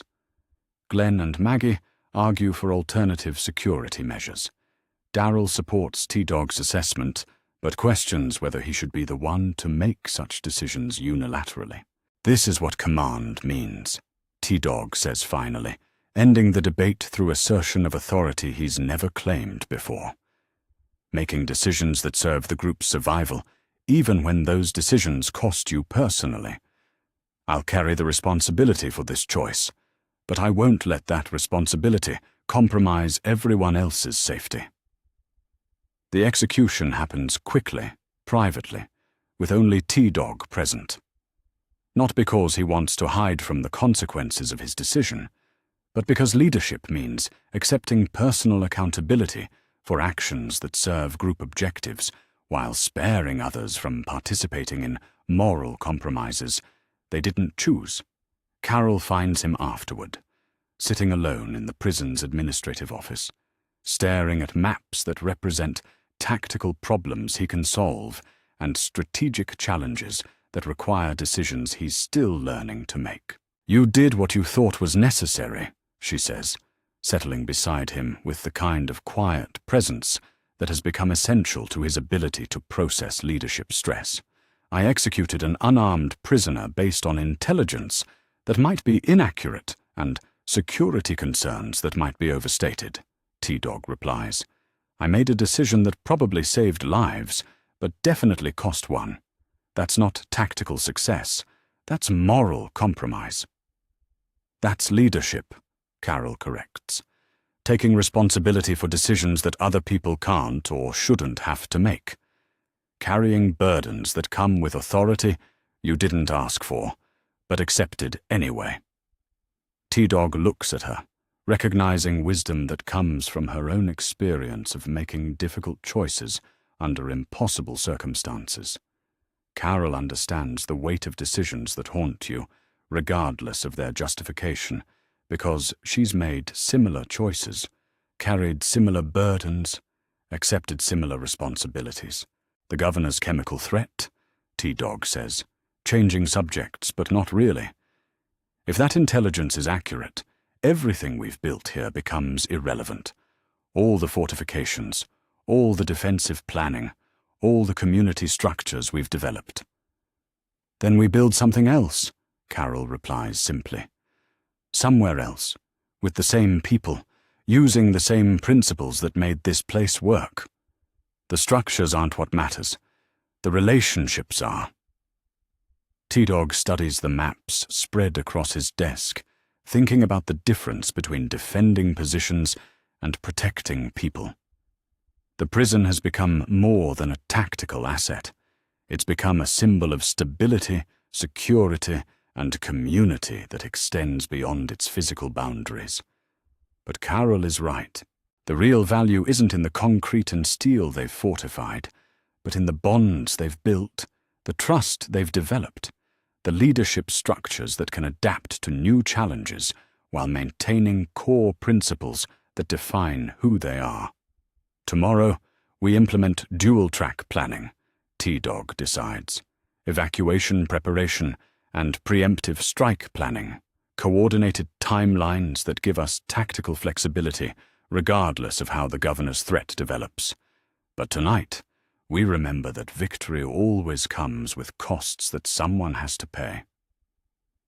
As they sit together in the quiet of the administrative office, T-Dog finds himself thinking about the evolution of his role, from construction worker to tactical planner to military commander to moral decision-maker. Each advancement has brought new responsibilities, new burdens, new choices that test not just his competence, but his character. The governor will make his final move soon, probably within days. The chemical threat, if real, will force decisions that go beyond tactical response to existential questions about what kind of community they're trying to preserve and what they're willing to sacrifice to protect it. But tonight, T-Dog has crossed a threshold that defines a different kind of leadership. Not just someone who coordinates defensive strategy or makes tactical decisions, but someone who accepts moral responsibility for choices that others can't or shouldn't have to make. The price of victory isn't just counted in casualties suffered during battle. It's measured in decisions that haunt leaders long after the immediate crisis has passed, in moral compromises that serve strategic objectives while challenging personal ethics, in the weight of command that can't be shared but must be carried. T-Dog has accepted that weight. Tomorrow, he'll use it to protect the people who are counting on his judgment, his planning, and his willingness to make decisions that others can't make.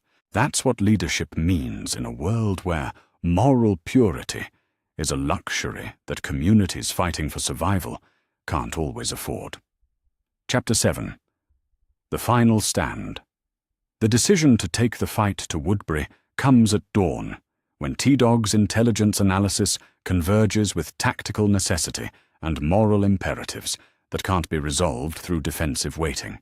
Standing in the prison's command center, surrounded by maps and surveillance reports, he presents the case for preemptive action with the kind of systematic thinking that has transformed him from construction worker to military strategist. Chemical warfare changes everything, T-Dog explains to the assembled leadership team. We can't defend against contaminated air and water. We can't evacuate fast enough to avoid exposure if the governor implements his plan. Our only option is to eliminate the threat before it can be deployed. Rick studies the assault plan T-Dog has developed, noting the complex coordination required between multiple strike teams, the precise timing needed to achieve tactical surprise, and the risks involved in attacking an enemy on his own territory. This isn't just another defensive operation. You're talking about offensive warfare against a fortified position. I'm talking about strategic necessity, T-Dog corrects. The governor forced this choice when he decided to escalate beyond conventional military engagement. We respond proportionally, or we accept defeat on his terms. The assault plan represents everything T-Dog has learned about tactical coordination, strategic planning, and leadership responsibility condensed into a complex military operation that requires split-second timing and flawless execution. Not just an attack, but a systematic dismantling of the governor's capabilities that minimizes civilian casualties while ensuring complete resolution of the Woodbury threat. Michonne leans forward, studying the timeline and coordination requirements. This level of planning, multiple strike teams, coordinated timing, civilian protection protocols, it's more sophisticated than anything I've seen since the world ended. Construction project management, T-Dog replies, but the comparison no longer feels like modest self-deprecation. Same principles as coordinating multiple work crews to complete complex tasks on schedule while maintaining safety protocols and accounting for unexpected complications. The parallel has become more than analogy. It's become the foundation of T-Dog's approach to military leadership. Systematic planning, careful coordination, comprehensive safety measures, and contingency protocols for when things don't go according to plan. Darrell examines the strike team assignments, noting how T-Dog has matched personnel to mission requirements while maintaining tactical flexibility. You've got me leading the perimeter team, Glenn and Maggie handling communications disruption, Michonne taking point on civilian evacuation. What about you? Command and control, plus direct action against primary target, T-Dog answers. I coordinate overall operations while personally engaging the governor. End the threat at its source, while managing tactical execution across all mission elements. The assignment carries risks that everyone recognizes, but no one questions. T-Dog has earned the authority to make strategic decisions through months of competent planning and tactical success. His judgment about mission requirements and personal risk allocation isn't subject to democratic debate when time constraints and operational security demand decisive leadership. Carol takes his hand as the meeting concludes, a gesture that carries months of shared experience, growing trust, and recognition that this operation represents the culmination of everything T-Dog has become since accepting leadership responsibility. Come back, she says simply, but the words carry weight that extends far beyond immediate tactical concerns. Carol is asking him to survive, not just for personal reasons, but because the community they've built depends on the kind of leadership he's learned to provide. The assault on Woodbury begins before sunrise, with T-Dog's strike teams moving through approaches mapped during his intelligence mission weeks earlier. But this isn't reconnaissance. It's systematic military action designed to neutralize the governor's capabilities while minimizing casualties on both sides. Alpha team in position, Darrell reports through the radio system. T-Dog insisted they upgrade for complex operations. Perimeter secured, no external security detected. Beta team ready? Glenn confirms from his communications disruption position, standing by for signal to cut their radio and power systems. Charlie team prepared for civilian evacuation, Michonne adds from her position near Woodbury's residential areas. Multiple extraction routes confirmed, minimal guard presence detected. T-Dog coordinates the initial phase from his command position overlooking Woodbury, using the systematic approach that has made his defensive strategies effective. Not overwhelming force, but precisely applied pressure at critical points that achieves tactical objectives while maintaining operational flexibility. Execute Phase 1, T-Dog orders into his radio. All teams coordinate on my mark. 3, 2, 1. Execute. What follows represents military coordination at a level that transforms individual competence into collective tactical excellence. Darrell's perimeter team establishes security that prevents Woodbury forces from receiving external support. Glenn and Maggie disable communications and power systems that could coordinate resistance. Michonne begins civilian evacuation that removes non-combatants from potential combat zones. But T-Dog's real innovation reveals itself in how he's turned the governor's own psychological warfare tactics against him. Instead of trying to defeat Woodbury through overwhelming force, T-Dog's assault creates precisely the kind of chaos and confusion that the governor has used against other communities. Sound systems broadcast contradictory orders. Coordinated movements suggest attacks from multiple directions simultaneously, and systematic targeting of command and control systems creates the impression of organized military opposition at a scale that exceeds T-Dog's actual capabilities. Governor's forces are confused about our numbers and positions, Michonne reports, as her team moves civilians toward secure areas. They're responding to threats from multiple directions, but they can't coordinate effective resistance.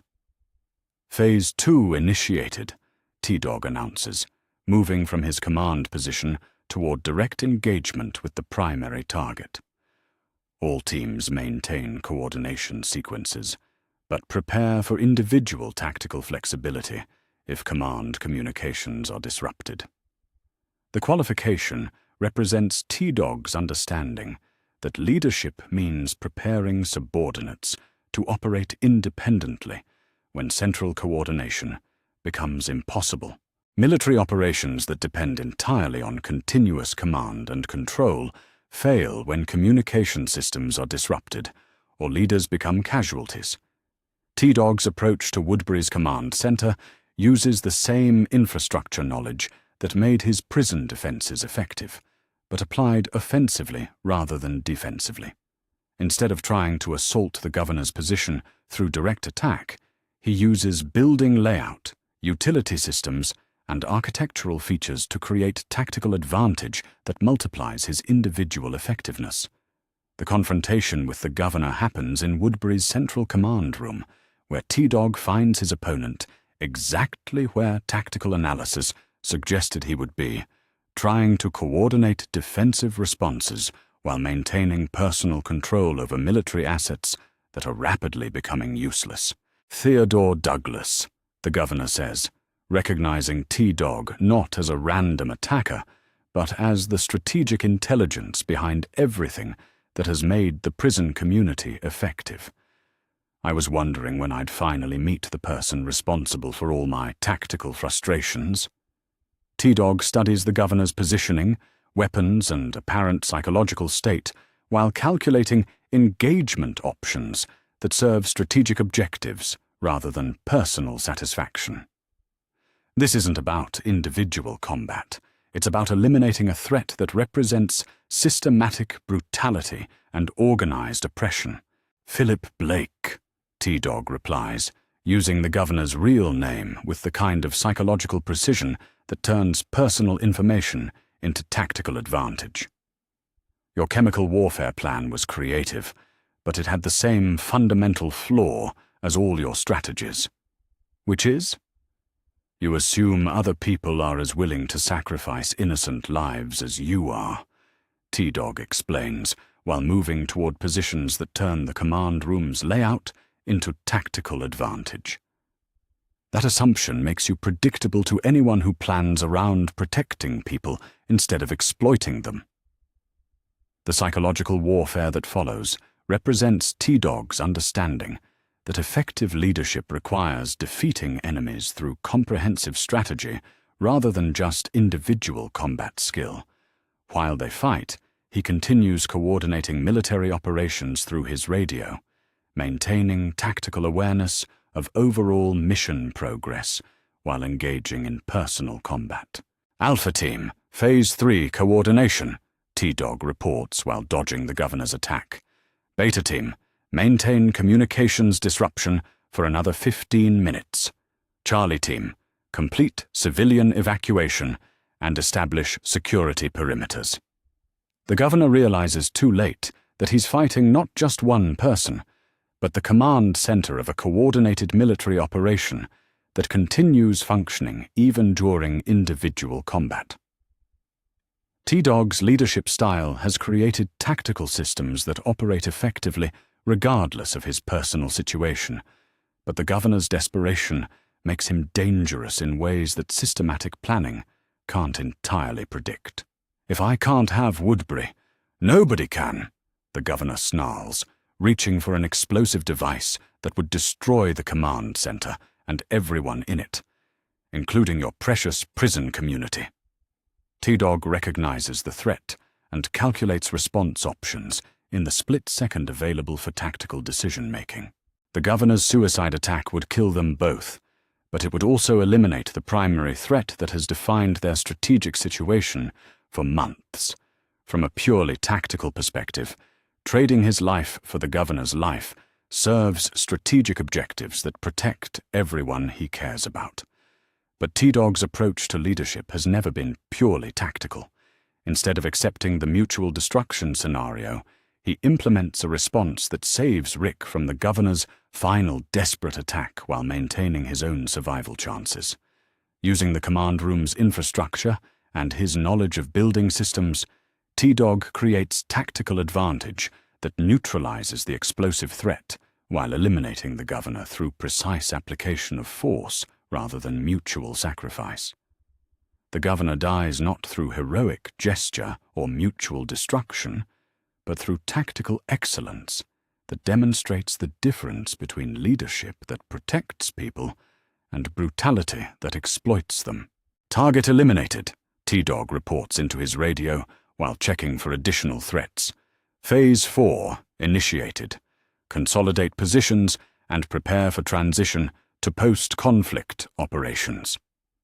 But the tactical victory comes with personal cost that even T-Dog's systematic planning couldn't entirely mitigate.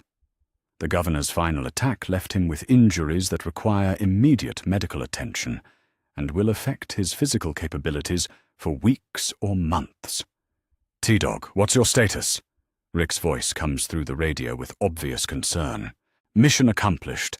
Primary target eliminated. Woodbury threat neutralized, T-Dog reports while assessing his wounds and calculating whether he can maintain tactical coordination. Medical attention required, but command capabilities maintained. The assessment understates his condition, but T-Dog recognizes that leadership sometimes means minimizing personal concerns when tactical situations require continued coordination and decision-making. The consolidation of Woodbury proceeds according to T-Dog's post-conflict planning, with his strike team securing the community, protecting civilians, and establishing transition procedures that prevent the kind of power vacuum that creates new conflicts. Not just military victory, but systematic approach to post-conflict stability that addresses root causes rather than just immediate threats. Minimal casualties on both sides, Michonne reports as medical teams, including Herschel, arrive to treat T-Dog's injuries. Your planning worked. We eliminated the threat without becoming the kind of people we were fighting against. T-Dog nods while allowing Herschel to examine wounds that will require significant medical attention but shouldn't compromise his long-term tactical capabilities. The distinction matters because leadership means thinking beyond immediate crisis to long-term community needs and strategic requirements.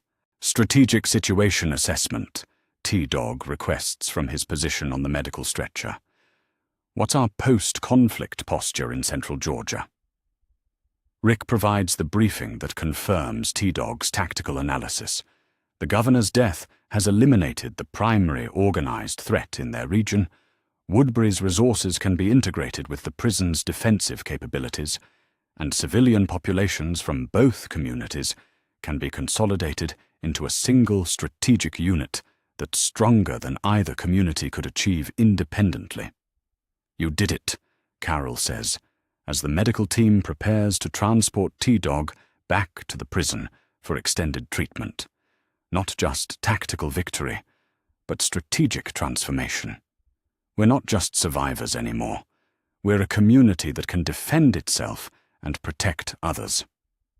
T-Dog closes his eyes and tries to process the evolution of their situation from desperate defense to regional stability. The governor's threat has been eliminated, not through luck or last-minute heroics, but through systematic planning, coordinated execution, and leadership that balanced military effectiveness with moral principles. The prison group has emerged as the dominant force in central Georgia, not through conquest or exploitation, but through tactical excellence that protects people rather than threatening them. T-Dog's approach to military leadership has created strategic advantages that serve community objectives while maintaining ethical standards that define who they are and what they're fighting to protect. Victory tastes like exhaustion, relief, and the knowledge that leadership means accepting responsibility for outcomes that extend far beyond immediate tactical success. T-Dog has proven himself capable of military strategy, tactical coordination, and personal courage that protects the people he cares about while maintaining moral principles that make victory worth achieving. The final stand against the governor has ended not with mutual destruction or Pyrrhic victory, but with systematic triumph that establishes their community as a force for stability and protection in a world that desperately needs both. But as the medical team treats his injuries during transport back to the prison, T-Dog finds himself thinking about post-conflict challenges that will test different leadership capabilities. Military victory is just the beginning of what comes next. Building sustainable communities, establishing regional stability, and creating institutions that serve human flourishing rather than just tactical advantage. The governor is dead. Woodbury is secure. The immediate threat has been eliminated. Now comes the harder challenge, building something better in the space where the threat used to be. That's what leadership means in the long term. Not just winning battles, but creating conditions where battles become less necessary because communities can resolve conflicts through strength that protects rather than threatens, through coordination that serves rather than exploits, through systematic thinking that builds rather than just destroys. T-Dog has proven himself capable of military leadership that wins wars. The next test will be proving himself capable of strategic leadership that wins peace. Chapter 8. Building something better. Recovery has a different rhythm than combat, and T-Dog finds himself adapting to the slower pace of healing while his mind continues operating at the strategic tempo that victory over the governor demanded. Confined to bed rest by Herschel's medical orders, he watches through his window as the combined prison and Woodbury populations work together with the kind of coordination that suggests their tactical success has translated into something more sustainable than temporary alliance. Population census shows 237 people, Rick reports during their daily briefing session, settling into the chair beside T-Dog's bed that has become a regular fixture of post-conflict planning. Mix of original prison group, Woodbury civilians who weren't loyal to the governor, and people from smaller communities who've joined us since word spread about our regional stability. T-Dog studies the demographic breakdown Rick has compiled, noting the careful attention to skills, resources, and potential integration challenges. Leading 200 people requires different organizational structures than leading 20 people. The informal coordination that worked for their original group needs to evolve into systematic governance that can handle the complexity of a small town. We need constitutional framework, T-Dog says, reaching for the notebook that has become his primary tool for transitioning from military leadership to community governance. Formal structures that define authority, responsibility, and decision-making processes. Something that works whether I'm available to coordinate everything personally or not. The constitutional convention that develops over the following weeks represents T-Dog's understanding that sustainable communities require institutional structures rather than depending entirely on individual leadership. Working with Rick, Herschel, and representatives from different community factions, he develops governance protocols that balance democratic participation with executive effectiveness. Council of Representatives, elected by residential districts, T-Dog explains to the assembled community leaders. Executive coordination through appointed positions based on demonstrated competence rather than popularity. Judicial review through community standards that protect individual rights while maintaining collective security. Carol listens to the governance planning with the kind of attention that suggests she's evaluating not just the political structures, but the person designing them. T-Dog's evolution from construction worker to military tactician to constitutional architect represents changes that affect their personal relationship as much as their community responsibilities. You're building more than just government, she observes after the formal session ends. You're building legitimacy for leadership that serves people rather than controlling them. T-Dog looks at her, recognizing wisdom that comes from her own experience of survival under systems that exploited rather than protected. Carol understands the difference between governance that empowers communities and governance that serves individual authority because she's experienced both. The governor ruled through fear and personal control. T-Dog replies. That approach works temporarily, but it creates instability that eventually destroys the communities it's supposed to protect. We need something better. The training programs that T-Dog establishes during his recovery represent his understanding that community defense requires more than just tactical coordination. It requires systematic skill development that prepares everyone to contribute according to their capabilities while maintaining professional standards that ensure effectiveness. Basic defensive tactics for everyone, T-Dog explains to the training coordinators he's selected from both prison and Woodbury populations. Advanced specialization based on aptitude and interest. Leadership development for people who show potential for command responsibility. Daryl leads the advanced combat training, Glenn coordinates communications and intelligence gathering, Maggie handles medical response protocols, and Michonne develops long-range patrol and reconnaissance capabilities. But T-Dog's innovation lies in creating cross-training programs that ensure multiple people can handle each critical function. Redundancy planning, T-Dog calls it, but the principle extends beyond military preparedness to community resilience. Every essential skill needs multiple people capable of execution. Every critical responsibility needs backup personnel who can maintain continuity if primary personnel become unavailable. The regional alliance negotiations test T-Dog's diplomatic skills in ways that tactical planning couldn't prepare him for. Leading delegations from other survivor communities requires different kinds of communication than coordinating military operations, persuasion rather than command authority, consensus building rather than tactical coordination, long-term relationship management rather than short-term objective accomplishment. 3 communities within 50 miles have requested formal alliance agreements, Carol reports as she helps T-Dog review diplomatic correspondence during his continued recovery. They want mutual defense pacts, resource-sharing protocols, and coordination on larger threats that no single community can handle alone. T-Dog studies the intelligence reports on each potential alliance partner, evaluating their capabilities, resources, and governance structures, while calculating the strategic benefits and risks of formal cooperation agreements.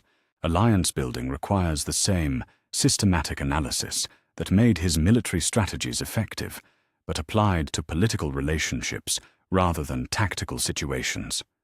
Alliance framework based on shared principles rather than just mutual advantage, T-Dog decides. Communities that commit to democratic governance, civilian protection, and cooperative resource management. Regional stability through collective strength rather than individual dominance. The negotiation sessions that follow establish T-Dog's reputation as a diplomatic leader whose authority comes from competent analysis and fair dealing rather than military intimidation or political manipulation. Other community leaders quickly recognize that alliance with T-Dog's community provides strategic advantages that serve everyone's long-term interests. But success in external relations creates internal political challenges that test T-Dog's leadership in different ways. Some people are questioning whether you should be making these kinds of decisions while you're still recovering from combat injuries, Rick explains during one of their evening briefings. Not questioning your judgment, but questioning whether someone who can't physically perform normal duties should be exercising executive authority. T-Dog recognizes the challenge as both legitimate governance concern and potential political threat. Democratic communities need mechanisms for addressing leadership transitions, but they also need protection against factional disputes that exploit temporary vulnerabilities to pursue individual ambitions. Who's raising these questions? T-Dog asks. Mixed group, Rick replies. Some Woodbury people who aren't comfortable with military leadership, some original prison people who think you're moving too fast on constitutional changes, some newer arrivals who want more influence in decision-making processes. The internal dispute that emerges tests everything T-Dog has learned about balancing individual leadership capabilities with community consensus building. Rather than treating political opposition as tactical threat requiring suppression, he approaches it as governance challenge requiring systematic resolution through established procedures. The community meeting that addresses leadership questions becomes a forum for defining what kind of authority structure they want to maintain. T-Dog presents his case not as military commander demanding obedience, but as community member offering continued service based on demonstrated competence and systematic planning capabilities. Leadership transition procedures, T-Dog proposes to the assembled community. Clear protocols for when executive authority should transfer due to injury, illness, or other circumstances that affect performance capabilities, but also clear standards for what constitutes effective leadership and how competence should be evaluated. The debate that follows establishes precedents that will define their community's governance for years to come. Not just about T-Dog's current authority, but about how leadership legitimacy is earned, maintained, and transferred under various circumstances. Carroll's support during the political challenge represents more than personal loyalty. It represents recognition of the kind of leader T-Dog has become and the kind of community his leadership has created. Her advocacy carries weight because everyone respects her independent judgment and personal integrity. T-Dog has earned authority through results, she tells the assembled community. Military victory that protected all of us, governance planning that serves everyone's interests, diplomatic negotiations that strengthen our regional position, leadership legitimacy based on competence and service rather than just popularity or force. The resolution affirms T-Dog's continued executive authority while establishing governance structures that provide accountability, transparency, and transition procedures that protect community stability regardless of individual circumstances. Not just political victory, but institutional development that strengthens democratic governance. The agricultural and manufacturing systems that T-Dog helps establish during his recovery represent his understanding that sustainable communities require economic foundations that support population growth and resource independence. Military victory and political legitimacy mean nothing if people can't feed themselves or produce essential goods. Food production capacity for 300 people by next growing season. T-Dog outlines during planning sessions with agricultural specialists from the combined communities. Manufacturing capability for basic tools, clothing, and construction materials. Resource management that maintains sustainability while supporting population growth. The economic planning represents the same systematic approach that made T-Dog's military strategies effective, but applied to production and resource allocation rather than tactical coordination. Supply chain management, quality control protocols, workforce development, and infrastructure investment, all coordinated through comprehensive planning that serves long-term community prosperity. As his physical recovery progresses, T-Dog finds himself spending more time with Carroll in contexts that extend beyond professional coordination or political support. Their relationship has been developing through months of shared crisis, mutual respect, and recognition of complementary strengths that make them more effective together than either could be independently. "You know, this changes things between us," Carroll says one evening, as they review agricultural planning reports in what has become their shared workspace. Not just personal relationship, but public responsibility. People will expect us to represent certain values, certain approaches to leadership and community building. T-Dog looks at her, recognizing that their relationship has evolved beyond individual attraction to partnership that serves community objectives while fulfilling personal needs that neither of them fully acknowledged until circumstances created space for emotional honesty. Changes them how? He asks. Makes them more significant, Carol replies. Personal choices that affect community perception, leadership dynamics, governance legitimacy. Are you ready for that level of public responsibility? T-Dog takes her hand, a gesture that has become natural between them, but now carries implications that extend beyond immediate emotional support. I'm ready for partnership with someone whose judgment I trust, whose values align with mine, whose capabilities complement my weaknesses. If that creates public responsibilities, we handle them together. The conversation continues through the evening, addressing questions about personal versus professional authority, individual versus community needs, and how leadership partnerships can strengthen governance while maintaining accountability to democratic principles. Their relationship development represents something larger than individual romance. It represents institutional stability that comes from leadership teams whose personal integrity supports professional competence while serving community interests. But personal happiness and community prosperity exist in a world that continues generating threats, requiring vigilant response and systematic preparation. Reports from southern communities suggest organized movement in our direction, Michonne explains during the evening briefing that interrupts T-Dog and Carol's constitutional planning. Not clear whether it's hostile migration, trade opportunity, or military threat, but significant population movement that could affect our regional stability. T-Dog studies the intelligence reports while calculating response options and preparation requirements. New threats require the same analytical approach that resolved previous challenges, but applied to circumstances that might test different leadership capabilities and community resources. Timeline estimate? T-Dog asks.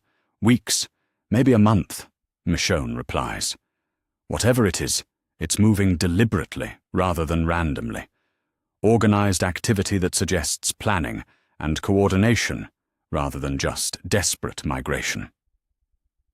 T-Dog exchanges glances with Rick and Carol, recognizing that their period of post-conflict recovery and community building is ending. New challenges approaching that will test whether the governance structures, alliance relationships, and economic foundations they've built can handle external pressure while maintaining internal stability. Preparation protocols, T-Dog decides. Intelligence gathering, defensive coordination, diplomatic outreach, and community readiness. We respond based on systematic analysis rather than assumptions, but we prepare for multiple contingencies while maintaining normal community operations. As the briefing concludes and people return to their evening routines, T-Dog finds himself thinking about the evolution of his responsibilities from tactical leadership to strategic governance. Military victory created opportunities for building something better than mere survival, but it also created responsibilities for protecting achievements that represent months of collaborative effort and systematic planning. The community they've built, democratic governance, regional alliances, economic sustainability, institutional legitimacy, represents more than just tactical success. It represents proof that systematic thinking, moral leadership, and cooperative effort can create stability and prosperity even in circumstances that favor brutality and exploitation. But stability requires constant vigilance, prosperity requires continuous effort, and leadership requires accepting responsibility for challenges that can't be anticipated or prevented through planning alone. Tomorrow, T-Dog will begin preparing for whatever threat is approaching from the south. Tonight, he sits with Carol in their shared quarters, reviewing constitutional documents and agricultural reports, while processing the reality that leadership means carrying responsibility for outcomes that affect hundreds of people who are counting on his judgment, planning, and continued commitment to principles that serve community welfare rather than individual advantage. They've built something better than what existed before. Now comes the challenge of protecting it while continuing to improve it, of maintaining achievements while adapting to new circumstances, of providing leadership that serves people rather than controlling them. That's what sustainable governance means, creating institutions strong enough to handle whatever challenges emerge, flexible enough to adapt to changing circumstances, and legitimate enough to maintain community support through difficulties that test everyone's commitment to shared values and collective welfare. The news of approaching threats reminds T-Dog that building something better is never finished. It requires constant attention, systematic effort, and leadership that balances current needs with future possibilities, while maintaining principles that define who they are and what they're working to protect. But tonight, surrounded by constitutional documents and agricultural plans, sitting beside Carol in quarters that feel like home for the first time since the world ended, T-Dog allows himself a moment of satisfaction about what they've accomplished and optimism about what comes next. They've proven that systematic thinking and moral leadership can build communities that protect people rather than exploiting them. Whatever challenges approach from the South, they'll face them with institutional strength, regional allies, and governance structures that serve everyone's long-term interests. Building something better is hard work that never ends, but it's work worth doing, and T-Dog has proven himself capable of leadership that makes it possible. Chapter 9. The Test of Peace. The resource shortage crisis begins quietly, the kind of problem that develops gradually until it reaches critical mass before anyone realizes how serious it has become. T-Dog discovers it during his morning review of community logistics reports, studying supply inventories and consumption patterns with the same systematic attention that made his military strategies effective. Food production, down 18% due to early frost, Maggie reports during the emergency leadership meeting T-Dog calls after recognizing the scope of their situation. Medical supplies running low because we've been supporting allied communities. Ammunition reserves adequate for normal operations, but insufficient for major threats. T-Dog studies the resource projections while calculating the timeline between current supplies and critical shortage. 2 weeks until food rationing becomes necessary, 6 weeks until medical shortages affect essential care, 3 months until their defensive capabilities become compromised by ammunition depletion. Population growth exceeded resource planning, T-Dog acknowledges, taking responsibility for strategic miscalculations that have contributed to their current situation. Our success in regional alliance building brought more people than our agricultural and manufacturing systems can support sustainably. The admission carries weight because T-Dog has built his leadership authority on competent planning and accurate analysis. Acknowledging systemic planning failure requires the kind of institutional humility that either strengthens democratic governance or undermines executive legitimacy, depending on how community members respond to leadership vulnerability. Carol looks at him with concern that extends beyond immediate resource problems to questions about how leadership stress affects both professional competence and personal relationships. What are our options? T-Dog opens his notebook to contingency plans he's been developing since recognizing the early indicators of resource shortage. Rationing protocols that maintain community morale while reducing consumption to sustainable levels. Resource-sharing negotiations with allied communities based on reciprocal support rather than one-way assistance. Emergency production measures that increase short-term output while developing long-term sustainability. The rationing system that T-Dog implements represents his understanding that effective leadership during shortage requires maintaining both material equity and psychological hope. Not just mathematical distribution of limited resources, but community communication that preserves morale while ensuring survival. Equal rationing based on individual needs rather than community status, T-Dog explains to the assembled population during the town meeting, where he announces the resource restrictions. Leadership doesn't eat better than anyone else. Essential workers get priority access to energy-intensive foods, but everyone gets adequate nutrition for basic health maintenance. The community meeting tests T-Dog's political authority in ways that military command never required.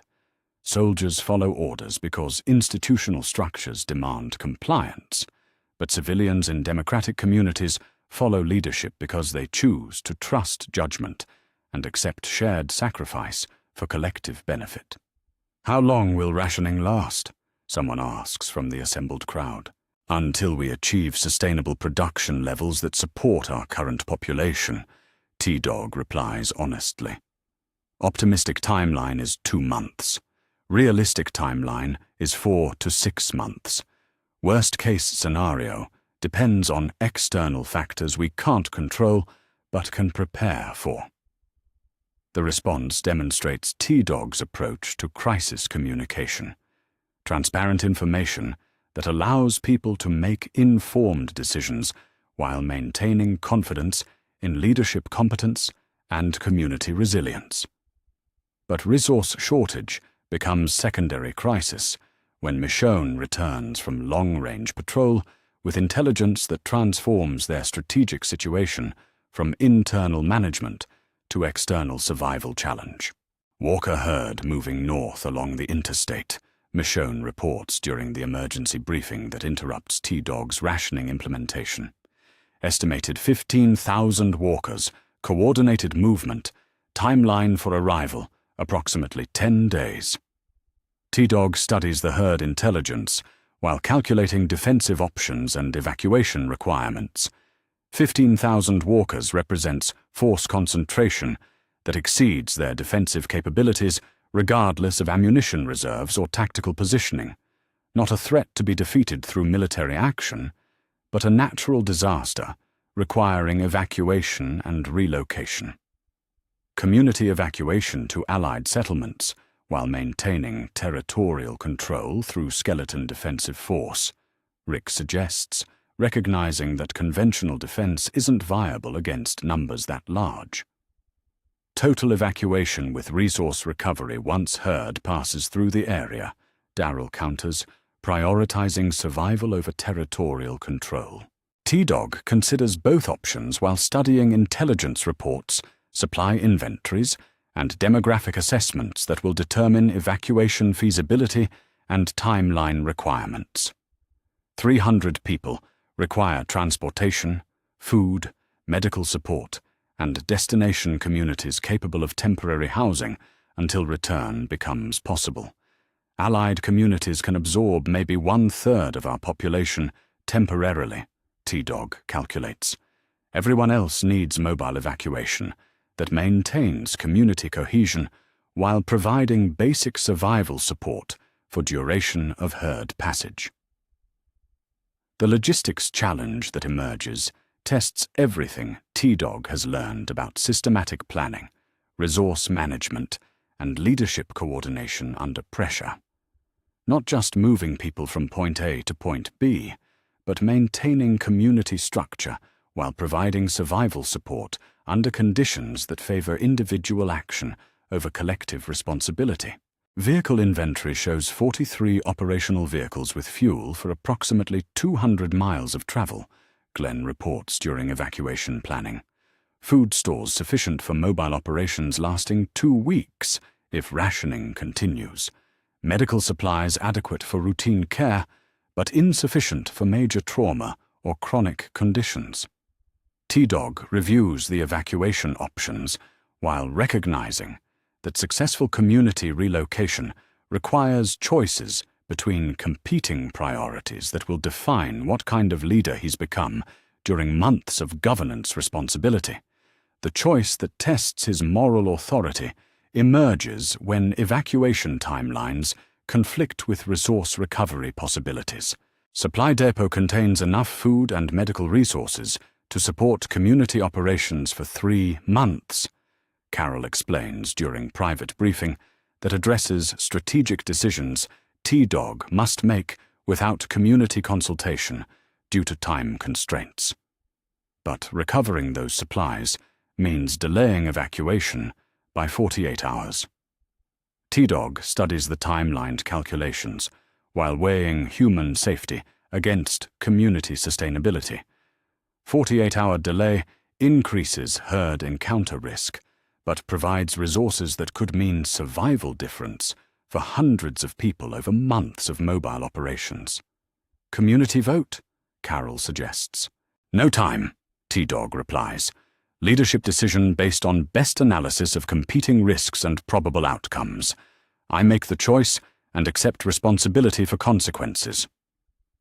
The evacuation operation that follows demonstrates T-Dog's evolution from military tactician to crisis manager, capable of coordinating complex logistics while maintaining community morale under conditions that test everyone's commitment to collective survival. Phase 1. Non-essential personnel and high vulnerability populations to allied communities. T-Dog coordinates through radio communications with evacuation teams. Phase 2. Essential personnel and resource recovery operations. Phase 3. Final evacuation with skeleton security force maintaining rearguard action if necessary.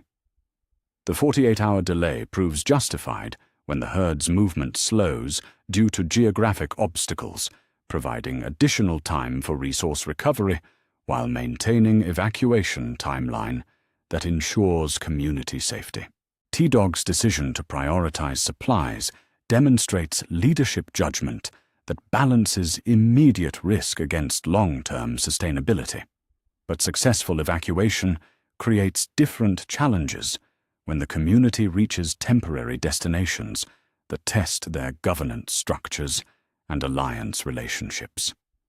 Overcrowding in allied settlements is creating tension, Rick reports during their mobile command briefing, as scattered community groups establish temporary operations across 3 different locations.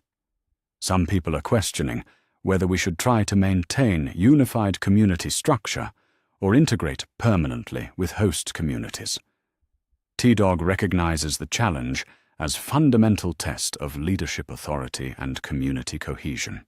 Success in crisis management means nothing if it results in community fragmentation that destroys institutional structures they've built over months of collaborative effort.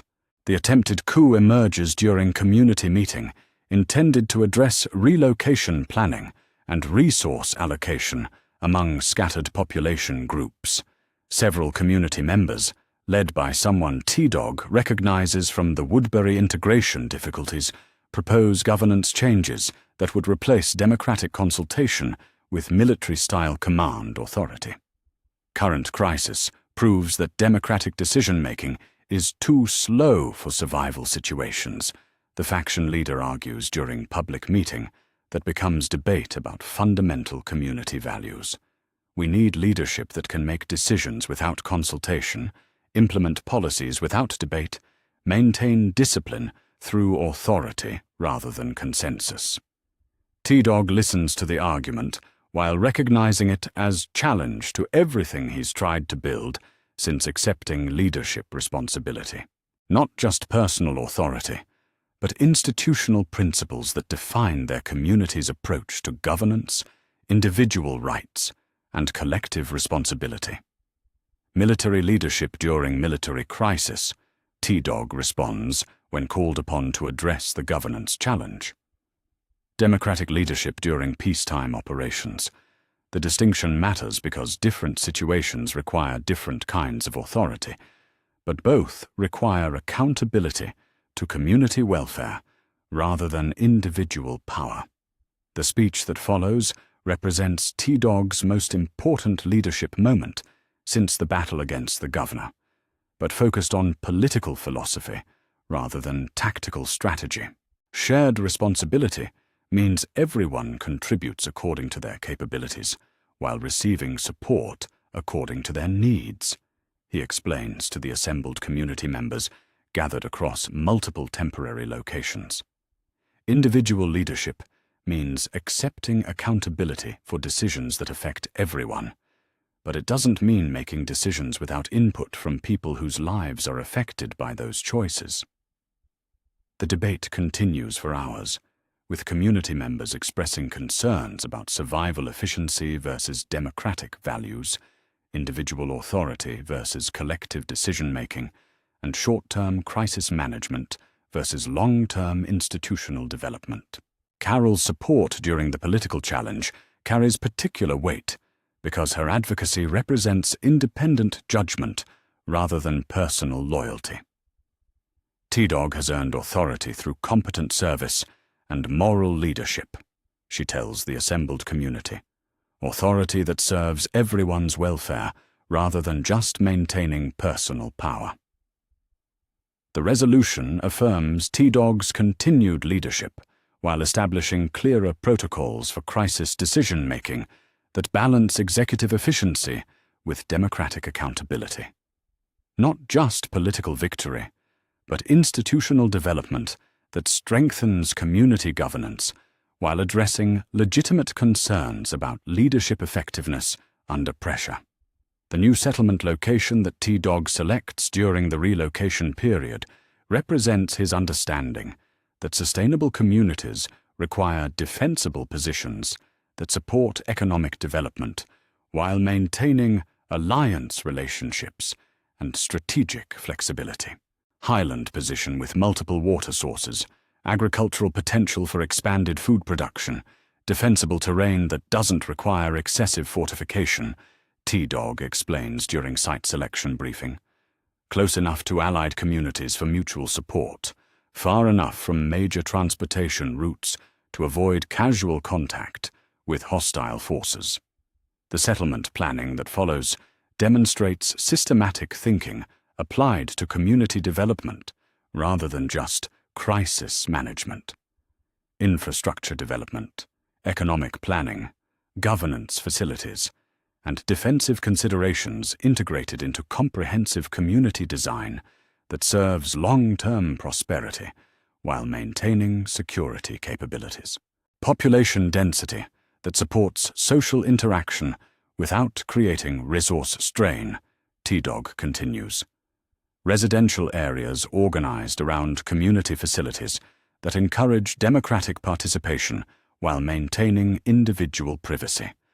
Work areas designed for efficient production while providing safe working conditions. As the new settlement takes shape over weeks of coordinated construction effort, T-Dog finds himself reflecting on the evolution of his leadership from wartime commander to peacetime administrator to crisis manager to community founder. Each challenge has tested different capabilities while requiring integration of skills that construction work, military strategy, and governance responsibility have developed over months of learning to lead people rather than just coordinating tactical operations. But personal relationships require attention that leadership responsibilities sometimes make difficult to provide. You've been different since the evacuation crisis, Carol observes during one of their few private conversations since relocation began. More focused on community needs, less available for personal connection. I understand the priorities, but I miss the person who had time for relationship development alongside leadership responsibility. T-Dog looks at her, recognizing tension between individual happiness and community service that leadership creates but doesn't easily resolve. Carol deserves partnership that includes emotional availability, personal attention, and relationship development that extends beyond professional cooperation. Leadership during crisis requires total focus, T-Dog replies. But sustainable leadership requires personal relationships that provide emotional support, strategic perspective, and moral grounding that pure professional responsibility can't maintain. The conversation that follows addresses questions about balancing individual needs with community responsibilities, personal happiness with public service, and relationship development with leadership authority that affects hundreds of people's welfare. Partnership rather than just personal relationship, Carroll suggests. Shared responsibility for community welfare through complementary capabilities that serve both individual fulfillment and collective needs. T-Dog takes her hand, recognizing that their relationship has evolved beyond personal attraction to institutional partnership that strengthens both their individual effectiveness and their community's governance capabilities. As the new settlement establishes operational routines and the Walker herd threat moves beyond their regional area, T-Dog finds himself thinking about the test that peace represents compared to the clarity that war provides. Military challenges have clear objectives and measurable outcomes. Political challenges require balancing competing values and managing competing interests while maintaining community cohesion and institutional legitimacy.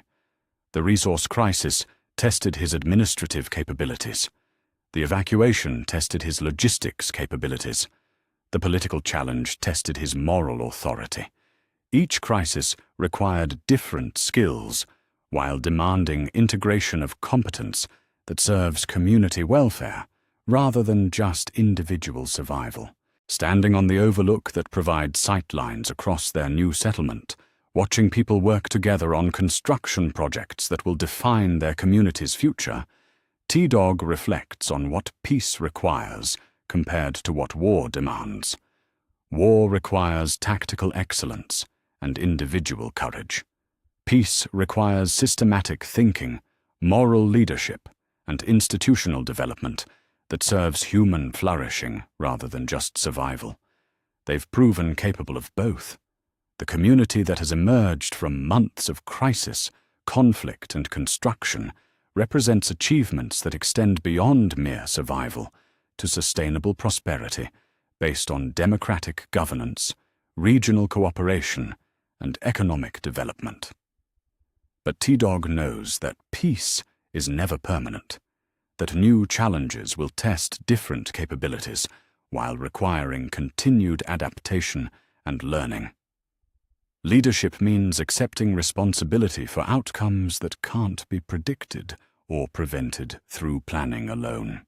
Tonight, the new settlement is secure, the community is unified, and the governance structures they've built have survived their first major test since the governor's defeat. Tomorrow will bring new challenges that will test whether everything they've built can adapt to circumstances that haven't yet emerged, threats that haven't yet materialized, and opportunities that haven't yet been recognized. That's what leadership means in the long term. Building institutions strong enough to handle whatever comes next, while remaining flexible enough to adapt to changing circumstances without losing core principles that define who they are and what they're working to protect. The test of peace is never finished, but T-Dog has proven himself capable of leadership that meets each test while building something better for whatever challenges come next. Chapter 10. The Mentor's Role. The morning when T-Dog first notices his hands shaking during tactical planning marks a turning point he's been avoiding for months. Not the obvious tremor of fear or excitement, but the subtle instability that comes from accumulated stress, old injuries, and the kind of physical toll that leadership responsibility extracts from bodies that weren't designed for constant crisis management. "Dad says you wanted to talk to me about leadership training," Carl Grimes says, settling into the chair across from T-Dog's desk with the kind of serious attention that suggests he understands this conversation represents more than casual mentoring. T-Dog studies Carl's face, noting the evolution from the 13-year-old boy who helped with construction planning to the 17-year-old young man who has survived everything the post-apocalyptic world could throw at their community. Intelligence, determination, moral clarity, and practical competence that represents the future of everything they've built. Leadership Development Program, T-Dog explains, opening the notebook that has become his primary tool for transitioning from active command to institutional legacy. Systematic training in tactical planning, governance administration, diplomatic negotiations, and resource management. Preparation for responsibilities you might need to accept sooner than either of us would prefer.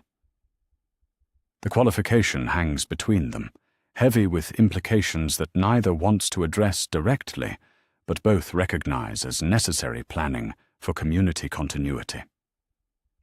T-Dog's health has been declining gradually over months of accumulated stress, and institutional sustainability requires leadership development that doesn't depend entirely on his continued availability. "You're talking about succession planning," Carl observes, with the direct honesty that has made him effective in community responsibilities since he was old enough to contribute meaningfully. "I'm talking about preparing multiple people for different kinds of leadership challenges," T-Dog corrects. "Community governance, military coordination, economic planning, diplomatic relations, responsibilities that require different skills and can be shared among people with complementary capabilities." The leadership development program that T-Dog establishes over the following weeks represents his understanding that sustainable communities require institutional knowledge transfer rather than depending on individual competence that can't be replaced when circumstances change. Beth handles medical administration and community welfare coordination, T-Dog explains during the first formal training session, with Carl, Glenn, Maggie, and several other community members who have demonstrated leadership potential. Maggie coordinates agricultural production and resource management. Glenn manages communications and inter-community relations. Carl develops tactical planning and defensive strategy. The educational curriculum extends beyond leadership training to comprehensive community development that prepares everyone for specialized roles that serve collective welfare while developing individual capabilities. Basic literacy and mathematics for everyone, T-Dog outlines during community meeting, where he announces the formal education program. Advanced technical training for people who show aptitude for specialized skills. Leadership development for people who demonstrate capability for coordination and decision-making responsibilities. Carol listens to the education planning with concern that extends beyond immediate curriculum development to questions about T-Dog's motivation for systematic knowledge transfer. "You're talking like someone who's preparing for retirement rather than just expanding community capabilities." T-Dog meets her gaze directly, recognizing that their personal relationship requires honesty about health concerns and long-term planning that affects both individual welfare and community leadership stability. Accumulated injuries from construction work, combat operations, and stress-related health problems that I've been ignoring for months, he admits. Not immediately life-threatening, but chronic conditions that will affect my capabilities over time. Better to prepare for leadership transition while I'm still competent to coordinate the process. The conversation that follows addresses questions about medical care, treatment options, and lifestyle changes that might slow health deterioration while maintaining leadership effectiveness during transition planning.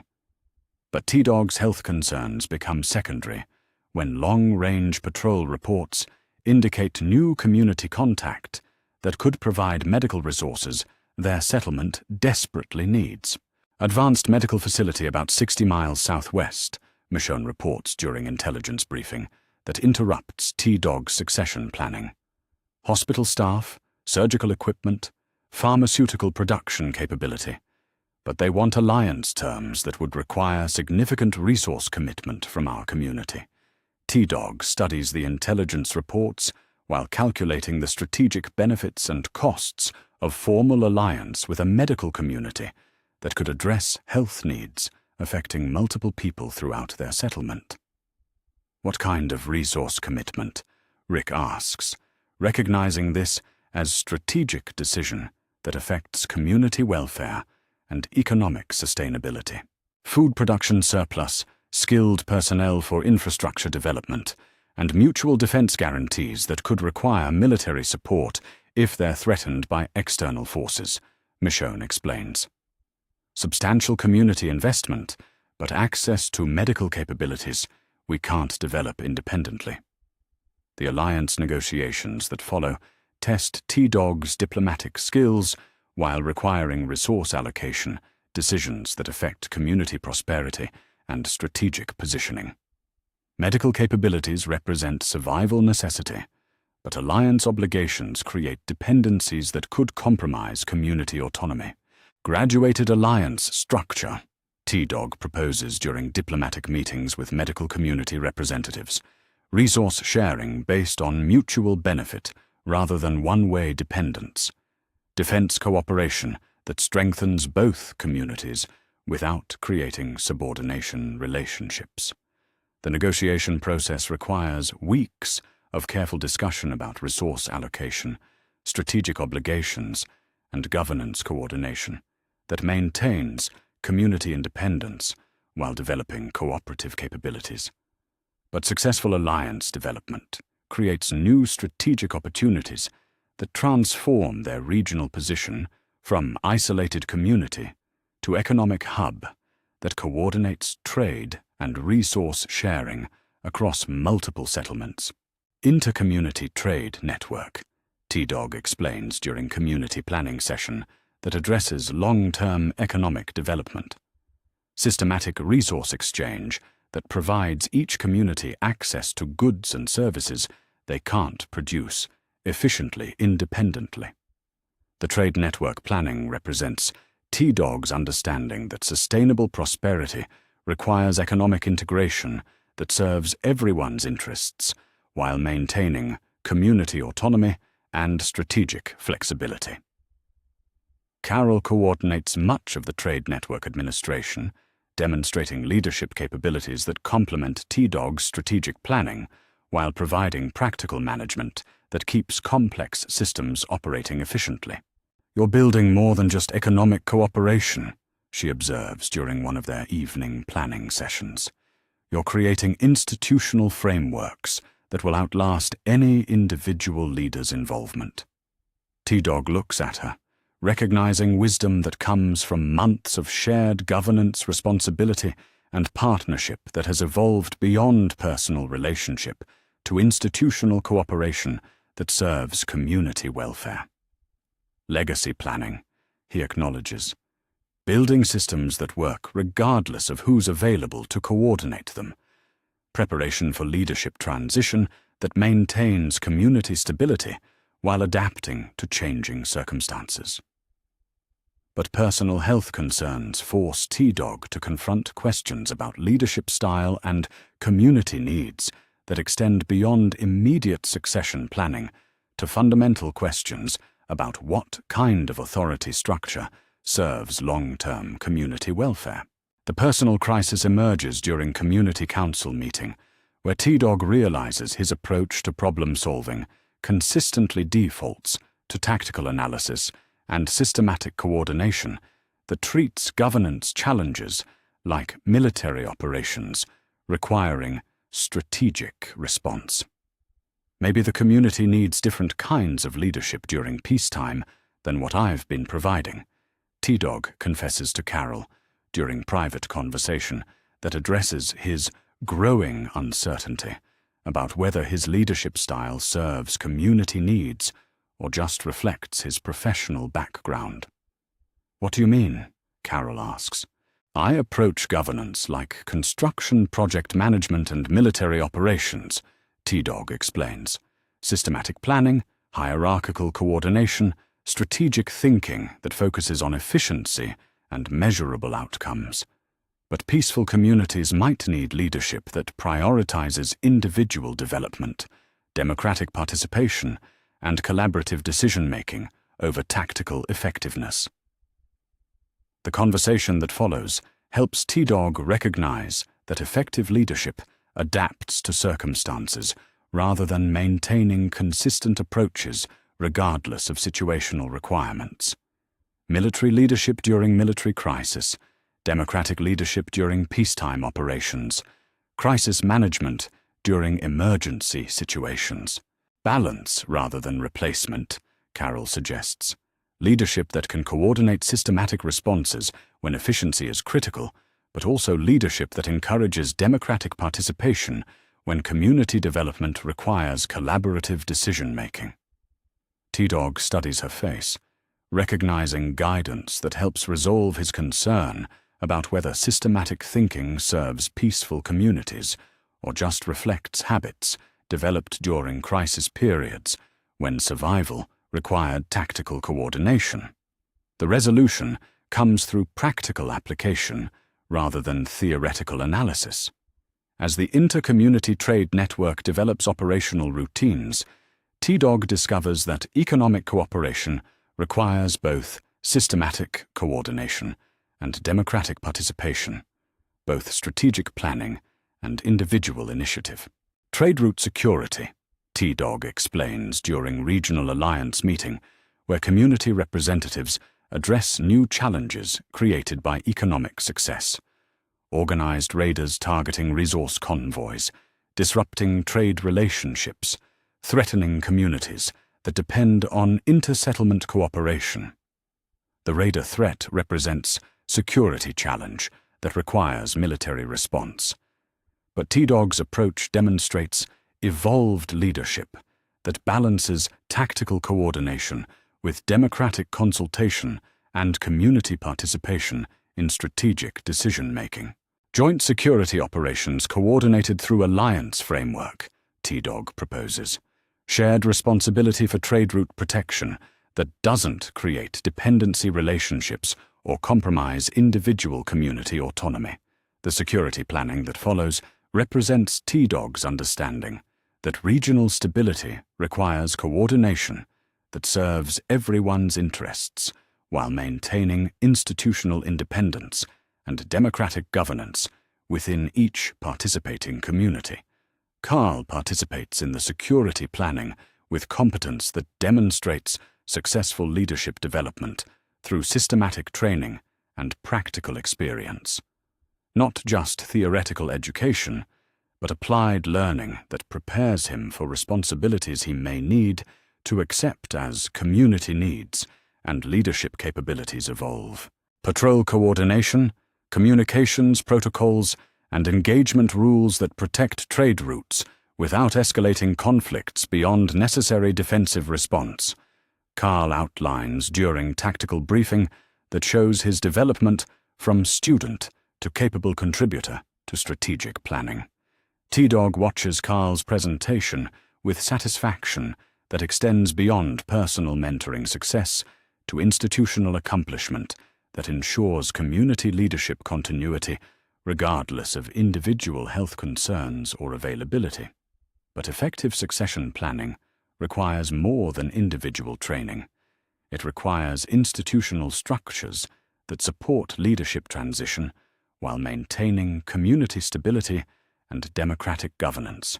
Formal leadership development program for the entire regional alliance, T-Dog proposes during inter-community coordination meeting. Systematic training that prepares people from every settlement for governance responsibilities, military coordination, economic planning, and diplomatic relations. The program that develops over subsequent months creates leadership capabilities that extend beyond individual communities to regional network that can handle complex challenges while maintaining cooperative relationships and democratic principles. As T-Dog's health stabilizes through improved medical care and lifestyle adjustments that accommodate chronic conditions without compromising essential leadership capabilities, He finds himself reflecting on the evolution of his role from individual competence to institutional legacy.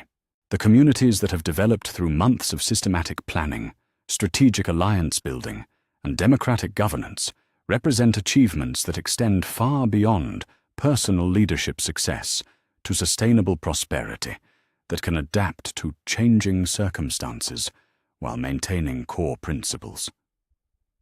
Standing on the observation platform that overlooks their settlement's central area, watching people work together on projects that represent economic development, educational advancement, and community prosperity, T-Dog recognizes that effective leadership means building institutions that work regardless of individual involvement. Carl approaches with the kind of confident competence that demonstrates successful leadership development. Security patrol reports indicate raider activity is decreasing due to coordinated response operations. Trade routes are operating at full capacity. Alliance relationships are stable. T-Dog nods, recognizing that Carl's briefing represents more than operational update. It represents proof that leadership transition can maintain community effectiveness while adapting to new circumstances and challenges. Next phase planning, T-Dog says, opening his notebook to strategic development that extends beyond immediate security concerns to long-term regional stability and economic prosperity. Community development that serves human flourishing rather than just survival. Institutional growth that supports individual opportunity while maintaining collective welfare. The conversation that follows demonstrates the kind of leadership partnership that ensures community continuity, regardless of individual health concerns, personal circumstances, or changing strategic requirements.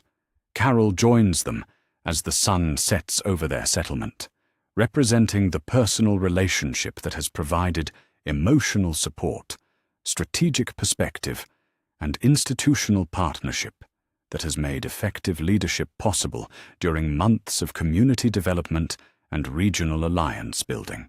"You've built something that will last," she tells T-Dog, gesturing toward the settlement where people are concluding their daily work and gathering for evening community activities. Institutions strong enough to handle whatever challenges emerge, flexible enough to adapt to changing circumstances, democratic enough to serve everyone's long-term interests. T-Dog looks at the community they've created together, through military necessity, crisis management, governance development, economic planning, and institutional legacy building, and recognizes that effective leadership means accepting responsibility for outcomes that extend far beyond individual involvement. The mentor's role is never finished because communities continue growing, challenges continue emerging, and leadership capabilities continue developing through systematic education and practical experience that prepares people for responsibilities they can't yet imagine.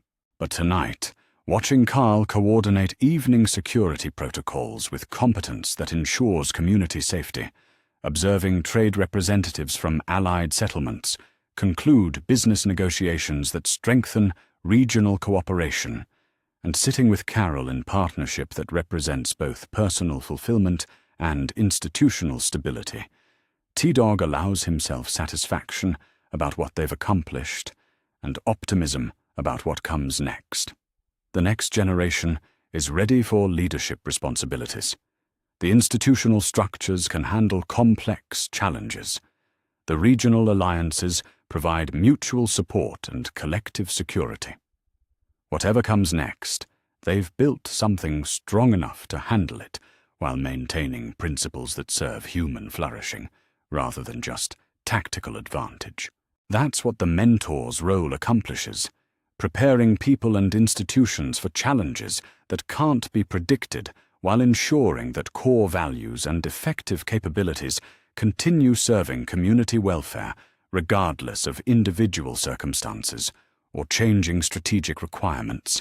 The training continues, the institutions strengthen, the community prospers, And T-Dog has found the balance between warrior and community builder that serves both immediate security needs and long-term institutional development that defines sustainable civilization in a world that requires both strength and wisdom. Chapter 11. The Ultimate Sacrifice. The intelligence report arrives during the weekly Regional Alliance meeting, delivered by long-range patrol teams whose faces carry the kind of grim certainty that transforms routine briefings into existential crisis management. T-Dog reads the reconnaissance data while calculating threat assessment and response options, recognizing immediately that standard defensive protocols won't be adequate for what they're facing. Massive Walker convergence approaching from multiple directions, Michonne reports to the assembled community representatives, her voice carrying the controlled urgency that comes from understanding strategic implications that extend beyond immediate tactical concerns. Estimated 40,000 walkers, coordinated movement across a 30-mile front, timeline for regional impact approximately 7 days. T-Dog studies the herd movement patterns while processing intelligence that indicates threat magnitude exceeding anything they've faced since the governor's final assault.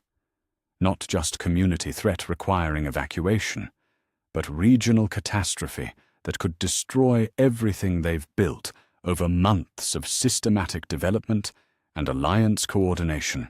Defensive capabilities? Rick asks, recognizing this as strategic consultation that will determine whether their communities can survive through prepared response or must accept displacement that abandons institutional achievements and regional stability. Inadequate, T-Dog answers honestly, spreading reconnaissance maps across the conference table where Alliance representatives can study threat assessment and available response options.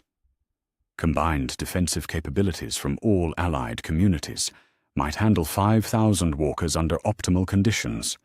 40,000 represents overwhelming force that exceeds our military capacity, regardless of tactical positioning or resource allocation. The silence that follows carries weight of recognition that their regional alliance, democratic institutions, economic development, and community prosperity face elimination through natural disaster that can't be defeated through military strategy or diplomatic negotiation. Carl leans forward, studying the herd movement projections with competence that demonstrates successful leadership development through months of systematic training. Evacuation options? Limited by population size and geographic constraints, T-Dog explains, pointing to topographic features that restrict movement options while calculating transportation requirements and destination capabilities.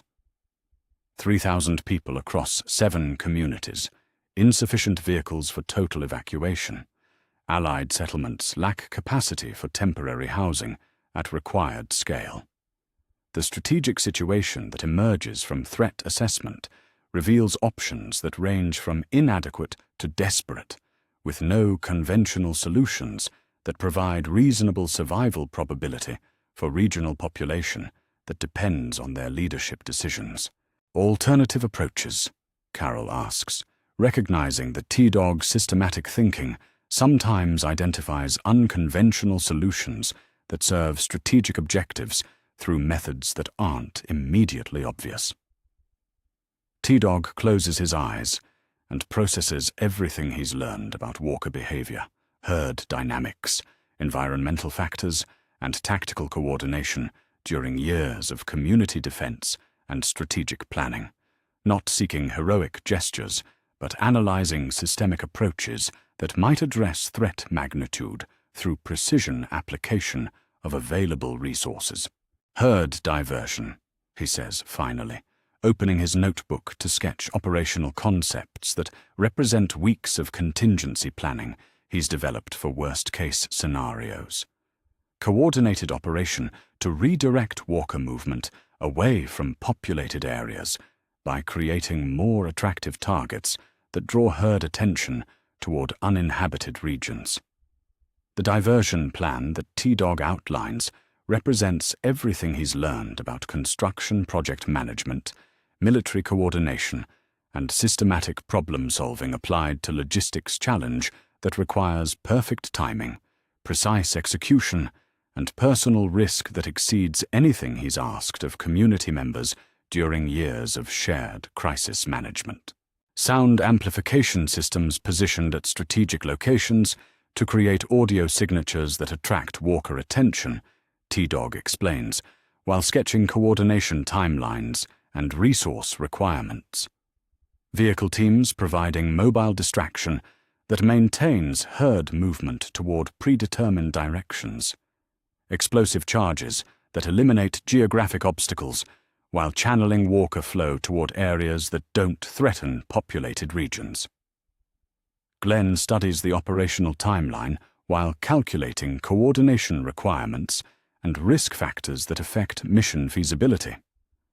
Personnel requirements for execution. Small team with specialized capabilities, T-Dog replies, but his voice carries implications that everyone recognizes as personal commitment to mission execution that places individual survival at risk to serve community welfare. Vehicle operation, demolitions expertise, communications coordination, and tactical leadership that can adapt to changing circumstances during extended operation. Rick meets T-Dog's gaze directly, recognizing this as leadership decision that represents ultimate test of commitment to community welfare over individual safety. You're talking about leading the diversion operation personally. I'm talking about mission requirements that match my capabilities with operational needs, T-Dog corrects. But the distinction feels academic when everyone understands that successful diversion operation requires sustained coordination under conditions that offer minimal survival probability for personnel directly involved. The community vote that follows represents democratic governance under extreme circumstances, where community members must choose between collective survival that requires individual sacrifice and preservation of specific lives that might compromise everyone's welfare. Mission parameters indicate high probability of success if executed properly, T-Dog explains to the assembled alliance representatives. Regional population survival depends on herd diversion that can only be accomplished through operation that places mission team at extreme personal risk. Carol's voice carries emotional weight that extends beyond immediate operational concerns to recognition that personal relationship and community leadership converge at decisions that affect both individual welfare and collective survival. There has to be another way. T-Dog takes her hand, recognizing that leadership sometimes requires choices between competing values that can't be resolved through systematic analysis or democratic consultation. Community survival requires mission success. Mission success requires personal risk that serves collective welfare rather than individual safety. The vote supports T-Dog's diversion plan by overwhelming margin, but emotional cost extends beyond immediate operational decisions to recognition that effective leadership sometimes means accepting responsibility for outcomes that extract ultimate personal price. The farewell conversations that follow test relationships that have developed through months of shared crisis, mutual support, and collaborative achievement in ways that formal governance procedures can't address. You've taught me everything I need to know about systematic planning, tactical coordination, and community leadership, Carl tells T-Dog during private conversation that represents transfer of responsibility from mentor to successor. The institutional structures you've built will continue serving community welfare regardless of individual circumstances. T-Dog looks at Carl with satisfaction that extends beyond personal mentoring success to recognition that leadership continuity ensures community stability when individual availability becomes uncertain. democratic governance, strategic alliance coordination, economic development, and defensive capabilities, systems that work regardless of who's available to coordinate them. Rick's conversation carries weight of partnership that has evolved from military coordination to institutional cooperation that has defined their community's approach to governance, crisis management, and regional development. You've proven that systematic thinking and moral leadership can build sustainable communities in circumstances that favor exploitation and brutality, Rick says, extending his hand for handshake that represents recognition of achievements that extend beyond tactical success to civilizational accomplishment. Whatever happens during the diversion operation, what you've built here will continue serving people who need protection, opportunity, and democratic participation in decisions that affect their welfare. But Carol's conversation addresses personal relationship that has provided emotional support, strategic perspective, and partnership that has made effective leadership possible during months of individual growth and community development. I understand why the mission requires your personal involvement, Carol says, her voice carrying acceptance that doesn't diminish emotional weight of potential loss. And I understand that leadership means accepting responsibility for community survival, even when that responsibility conflicts with personal relationships and individual safety. T-Dog takes her in his arms, recognizing that their partnership represents more than individual romance. It represents institutional stability that comes from leadership teams whose personal integrity supports professional competence while serving community welfare.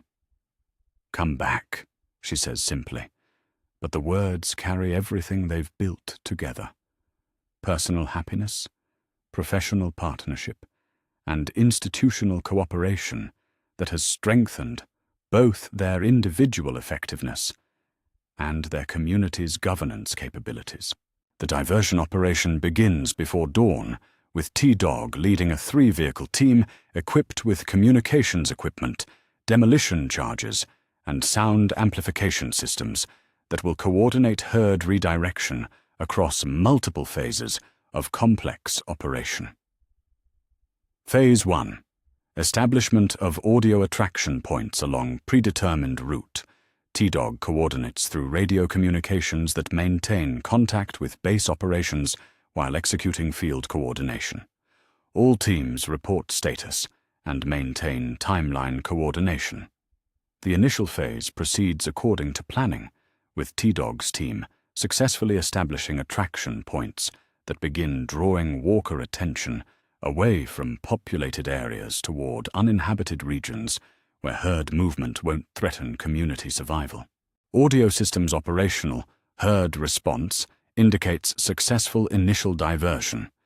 T-Dog reports to Community Coordination Center while monitoring walker movement patterns and adjusting tactical operations to maintain herd direction toward predetermined areas.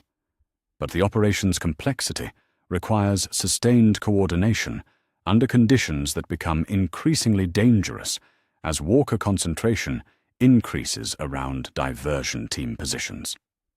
Phase 2. Mobile distraction to maintain herd momentum while clearing geographic obstacles, T-Dog announces, while coordinating explosive charges that eliminate terrain features that might slow walker movement or create opportunities for herd fragmentation.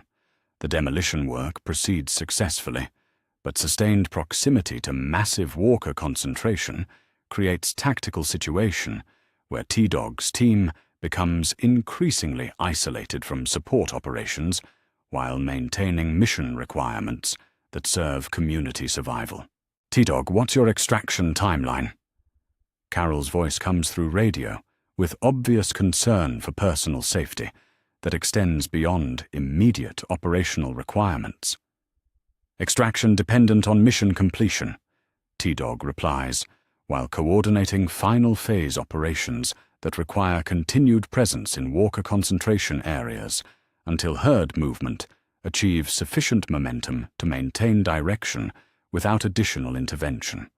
The final phase, coordination, proceeds from position that offers tactical advantage for mission completion, but limited options for team extraction once operational objectives are accomplished. All communities report successful herd diversion from populated areas. Community coordination reports through radio communications. Mission objectives achieved, regional population secure. T-Dog studies the tactical situation while calculating extraction options that become increasingly limited as walker concentration increases around his position. Successful mission completion has created circumstances where team survival becomes secondary consideration to ensuring continued herd movement away from communities that depend on diversion success. Extraction route compromised by walker concentration. T-Dog reports calmly while coordinating final equipment positioning that maintains herd direction while accepting personal risk that mission success requires.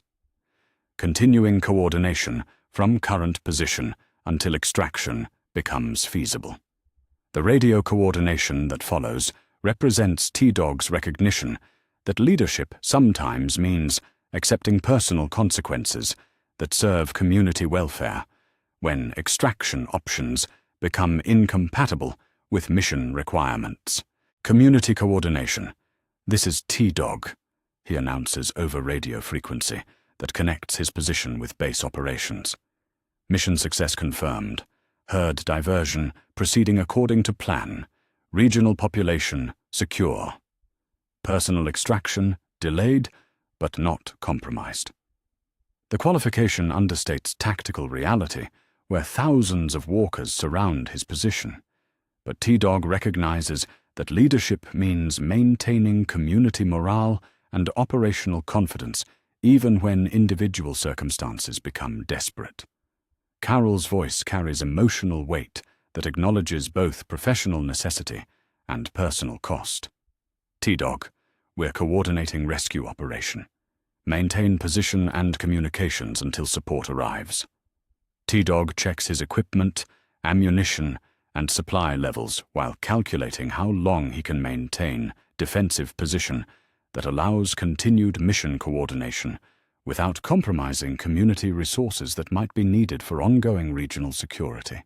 Copy community coordination, T-Dog replies, maintaining position and communications. Mission objectives remain primary priority. The hours that follow test T-Dog's understanding of leadership responsibility and personal sacrifice in ways that years of crisis management couldn't prepare him for. Not immediate tactical challenge requiring quick decision-making, but sustained commitment to community welfare that requires accepting personal consequences that serve collective survival.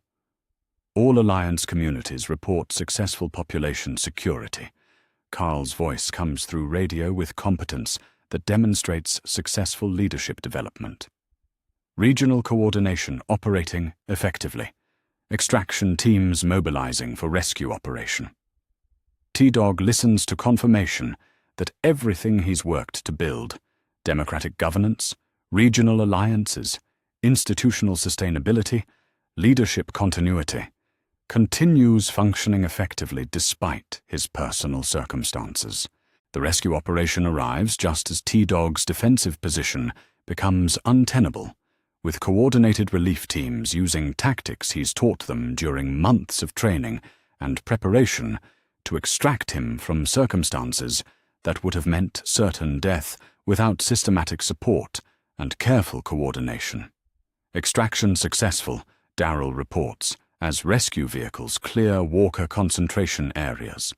Mission accomplished, community secure, T-Dog recovering, but stable. But T-Dog's survival comes with recognition that sustained mission coordination under extreme conditions has affected his physical capabilities and personal resilience in ways that require reassessment of leadership roles and community responsibilities. The operation proved that institutional structures can function effectively during crisis, even when individual leadership becomes unavailable.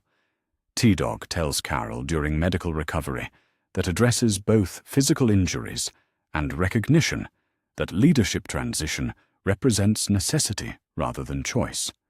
Carol takes his hand with understanding that extends beyond immediate medical concerns to acceptance that effective leadership sometimes requires acknowledging when individual capabilities should transition to advisory roles that serve community welfare through different kinds of contribution. You've built something that can survive and prosper regardless of individual involvement, she replies. Institutions strong enough to handle any challenge, leadership development that ensures continuity, and democratic governance that serves everyone's long-term welfare. T-Dog looks through the medical facility window toward the community that has survived existential threat through systematic planning, coordinated effort, and institutional strength that represents achievements extending far beyond individual leadership success. The ultimate sacrifice wasn't death, it was recognition that effective leadership means building systems that work better than depending on individual competence, preparing successors who exceed mentor capabilities, and accepting transition to advisory roles that serve community development rather than personal authority. Carl approaches with the kind of confident competence that demonstrates readiness for leadership responsibilities that T-Dog has spent months preparing him to handle. Community coordination confirms regional stability, alliance relationships are stronger than ever, and economic development is proceeding according to long-term planning. Carl reports with authority that represents successful institutional transfer rather than individual replacement. T-Dog nods, recognizing that his ultimate contribution to community welfare isn't tactical success or strategic planning, but institutional development that serves human flourishing regardless of individual circumstances. The ultimate sacrifice was accepting that leadership means building something bigger than personal involvement and having the wisdom to step back when that something is strong enough to continue without you. That's what ultimate leadership accomplishes: creating institutions, training successors, and establishing principles that serve community welfare long after individual contribution becomes advisory rather than essential. The mission succeeded. The community survived. The next generation is ready. And T-Dog has learned that the greatest leadership achievement is making yourself unnecessary while ensuring that everything you've built continues serving the people who need it most. Chapter 12. The Leader's Rest. The formal leadership transition ceremony takes place 6 weeks after the Walker herd diversion, when T-Dog's recovery has progressed enough for him to participate in governance procedures that represent more than individual stepping down.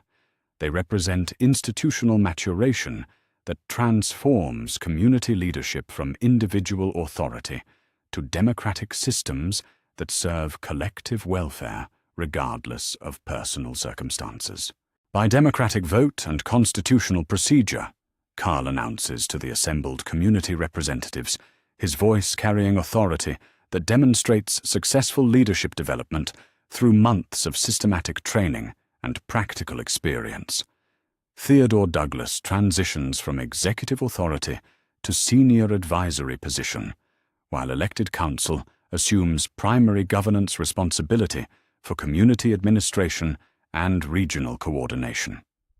T-Dog watches from the platform where community ceremonies mark significant transitions, observing faces that represent months of shared crisis, collaborative achievement, and institutional development that has created sustainable democracy in circumstances that favor autocracy and exploitation.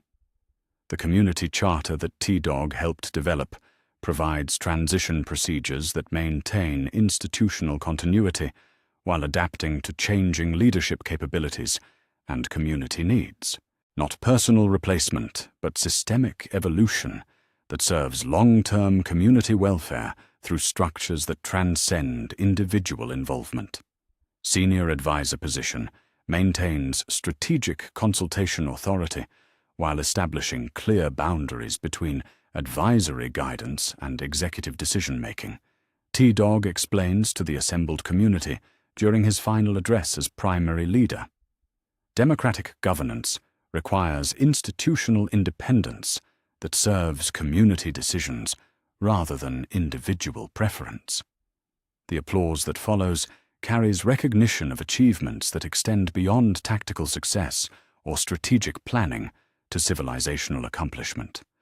Proof that systematic thinking, moral leadership, and democratic principles can create sustainable prosperity, even in circumstances designed to destroy cooperative behavior. Carroll takes his hand as they descend from the platform, representing personal partnership that has evolved beyond individual romance to institutional cooperation that has strengthened both their individual effectiveness and their community's governance capabilities. "How does it feel?" she asks, recognizing that stepping back from active leadership represents fundamental identity change for someone whose competence has defined community survival for months of shared crisis and collaborative development. "Like completion rather than ending," T-Dog replies, watching Carl coordinate post-ceremony logistics with competence that ensures community operations continue without missing step. Individual contribution transitions to institutional legacy that serves community welfare regardless of personal involvement. The training academy that T-Dog establishes during his transition to advisory role represents his understanding that regional stability requires systematic leadership development rather than depending on individual competence that can't be replaced when circumstances change. Comprehensive curriculum covering governance administration, tactical coordination, economic planning, diplomatic relations, and ethical decision-making, T-Dog explains to regional alliance representatives who gather for the Academy's founding ceremony. Training programs that prepare people from every community for leadership responsibilities that strengthen regional cooperation while maintaining community independence. The Academy building itself demonstrates practical application of construction expertise that has served community development since T-Dog first accepted responsibility for prison fortification. Classroom facilities, practical training areas, residential accommodations for students from allied communities, and administrative offices that support systematic education rather than informal mentoring. Constitutional government, strategic planning, resource management, crisis coordination, and moral leadership. T-Dog outlines during the Academy's inaugural address to first class of regional leadership students. Skills that serve human flourishing rather than just tactical advantage, capabilities that build sustainable communities rather than just surviving immediate crises. Glenn coordinates communications and inter-community coordination for the Academy. Maggie handles administrative logistics and student support services. Darryl leads practical training in security operations and crisis management. Michonne teaches diplomatic relations and conflict resolution. Each instructor brings specialized expertise that contributes to comprehensive education rather than narrow technical training. But personal transition requires attention to relationship development that T-Dog's leadership responsibilities have sometimes made difficult to prioritize. The wedding ceremony represents more than individual romance. It represents institutional stability that comes from leadership partnerships whose personal integrity supports professional competence while serving community welfare. Carol Pelletier and Theodore Douglas, Herschel announces during the community ceremony that celebrates personal happiness alongside institutional achievement, partnership that has strengthened our community's governance while demonstrating that individual fulfillment and collective responsibility can support each other rather than compete for attention and commitment. The ceremony takes place in the community center that T-Dog helped design during settlement planning, surrounded by people whose survival and prosperity represent achievements that extend beyond personal leadership success to sustainable civilization that protects human dignity while maintaining security capabilities. Personal partnership that serves community welfare, T-Dog says during the exchange of vows that acknowledges both individual commitment and institutional responsibility, relationship that strengthens both our individual effectiveness and our shared contribution to community development that serves everyone's long-term interests. Carol's response carries recognition of partnership that has evolved through months of shared governance, mutual support, and collaborative achievement. Partnership that demonstrates individual happiness and collective responsibility can strengthen each other when personal values align with community principles that serve human flourishing. The community recognition ceremony that follows represents acknowledgement of achievements that transform individual leadership success into institutional legacy that continues serving community welfare long after personal involvement becomes advisory rather than executive. Regional alliance comprising 7 communities, democratic governance structures that protect individual rights while maintaining collective security, economic development that supports human prosperity rather than just survival. Rick outlines during the formal recognition that catalogues T-Dog's contributions to sustainable civilization. The list continues through tactical achievements, strategic planning, diplomatic success, and institutional development. But T-Dog recognizes that the real accomplishment lies in systematic thinking and moral leadership that has created communities capable of adapting to challenges that can't be predicted, while maintaining principles that serve human dignity. Construction project management applied to community development. T-Dog reflects, during private conversation with Rick, that addresses friendship, leadership responsibility, and legacy that extends beyond individual recognition to institutional impact. Same systematic approach that builds sustainable infrastructure, but applied to governance, economics, and regional cooperation that serves human flourishing. Rick nods with understanding that comes from months of collaborative leadership and shared responsibility for outcomes that have affected hundreds of people's welfare. You've proven that competent planning and moral leadership can build sustainable communities even in circumstances that favor exploitation and brutality. The conversation continues through evening hours, addressing questions about friendship, authority, democratic governance, and institutional legacy that defines community achievement rather than individual success. But T-Dog's most important final conversation addresses successor preparation and wisdom transfer that ensures leadership continuity serves community welfare rather than personal authority. Responsibility means accepting accountability for decisions that affect other people's welfare. T-Dog tells Carl during private mentoring session that represents final formal instruction before full leadership transition. Authority means having capability to make decisions that serve collective welfare even when those decisions conflict with individual preferences or popular opinion. Carl listens with attention that demonstrates successful leadership development and readiness for responsibilities that will define community welfare for years of challenges that can't be predicted or prevented through planning alone. Moral leadership means making decisions based on principles that serve human flourishing rather than just tactical advantage, T-Dog continues. Systematic thinking means approaching challenges through comprehensive analysis that accounts for long-term consequences rather than just immediate solutions.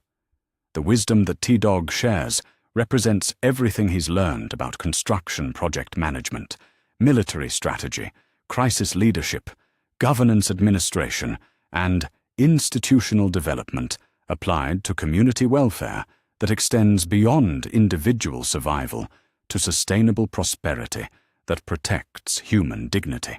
Democratic governance means accepting that authority comes from community consent rather than individual competence, T-Dog explains.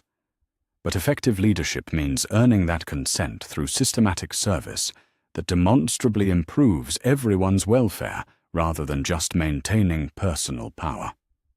Carl's questions demonstrate understanding that extends beyond technical competence to philosophical grounding that will define his approach to leadership challenges and community responsibility. As T-Dog's formal advisory role settles into routine consultation rather than daily operational management, he finds himself with time for reflection that active leadership never permitted. Standing on the observation deck that overlooks their settlement's central area, watching people conduct daily activities that represent normal life rather than crisis management, T-Dog processes the evolution of his role from construction worker to tactical coordinator, to strategic planner, to democratic leader, to institutional founder. Each phase required different capabilities, while building on skills developed through previous experience. Construction work taught systematic planning and practical problem-solving. Military necessity taught tactical coordination and strategic thinking. Crisis management taught resource allocation and personnel coordination. Governance responsibility taught institutional development and democratic leadership. But the real achievement lies in proving that systematic thinking and moral leadership can create sustainable communities that protect human dignity while maintaining security capabilities in circumstances designed to destroy cooperative behavior. The regional montage that T-Dog observes during travel to allied communities demonstrates achievements that extend beyond individual leadership success to institutional impact that serves thousands of people's welfare. Agricultural communities that produce food surplus for regional distribution. Manufacturing settlements that create tools, clothing, and construction materials. Educational centers that provide systematic learning rather than informal skill transfer. Medical facilities that offer advanced care rather than basic treatment. Trading posts that coordinate resource exchange rather than individual bartering. Each community maintains independence while participating in regional cooperation that strengthens everyone's capabilities without creating dependency relationships or compromising democratic governance. 7 communities, 3,000 people, sustainable prosperity based on democratic governance and regional cooperation, Carol observes as they return from diplomatic tour that demonstrates alliance stability and economic development. Institutional achievement that will continue serving community welfare regardless of individual involvement.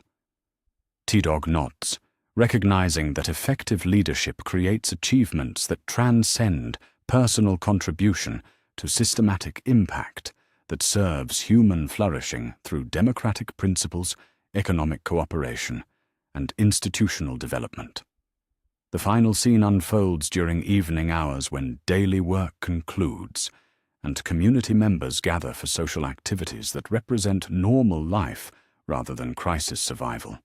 T-Dog and Carol sit on the porch of their residential quarters, watching children play games in the community center area, while adults coordinate evening activities and discuss plans for tomorrow's projects. Peaceful normalcy, Carol observes, gesturing toward community life that represents achievements extending beyond survival to prosperity that supports individual development alongside collective welfare. T-Dog watches Carl coordinate evening security protocols with competence that ensures community safety while maintaining democratic procedures and individual rights. Leadership transition that maintains institutional effectiveness while adapting to new capabilities and changing circumstances. Construction project completion, T-Dog replies, recognizing that community development follows similar patterns to building infrastructure. Systematic planning, coordinated execution, quality control, and maintenance procedures that ensure long-term functionality, regardless of individual involvement in original construction. The sun sets over their settlement, casting evening light across buildings, gardens, workshops, and gathering areas that represent sustainable civilization rather than temporary survival. Children's laughter carries across the community center, where people gather for education, entertainment, and social interaction that demonstrates human flourishing, rather than just security maintenance. One moment of survival changed everything, T-Dog reflects, thinking about the decision to step back instead of forward when that walker's arm reached through the gate during Andrew's attack so many months ago. Different choice, different timeline, different outcomes for everyone who depended on leadership decisions that followed from that single tactical adjustment. Carol takes his hand, representing partnership that has provided emotional support, strategic perspective, and institutional cooperation that made effective leadership possible during months of individual growth and community development. Not just survival, she corrects. Leadership development that created sustainable communities, democratic governance that protects individual rights while maintaining collective security, and regional cooperation that serves human flourishing rather than just tactical advantage.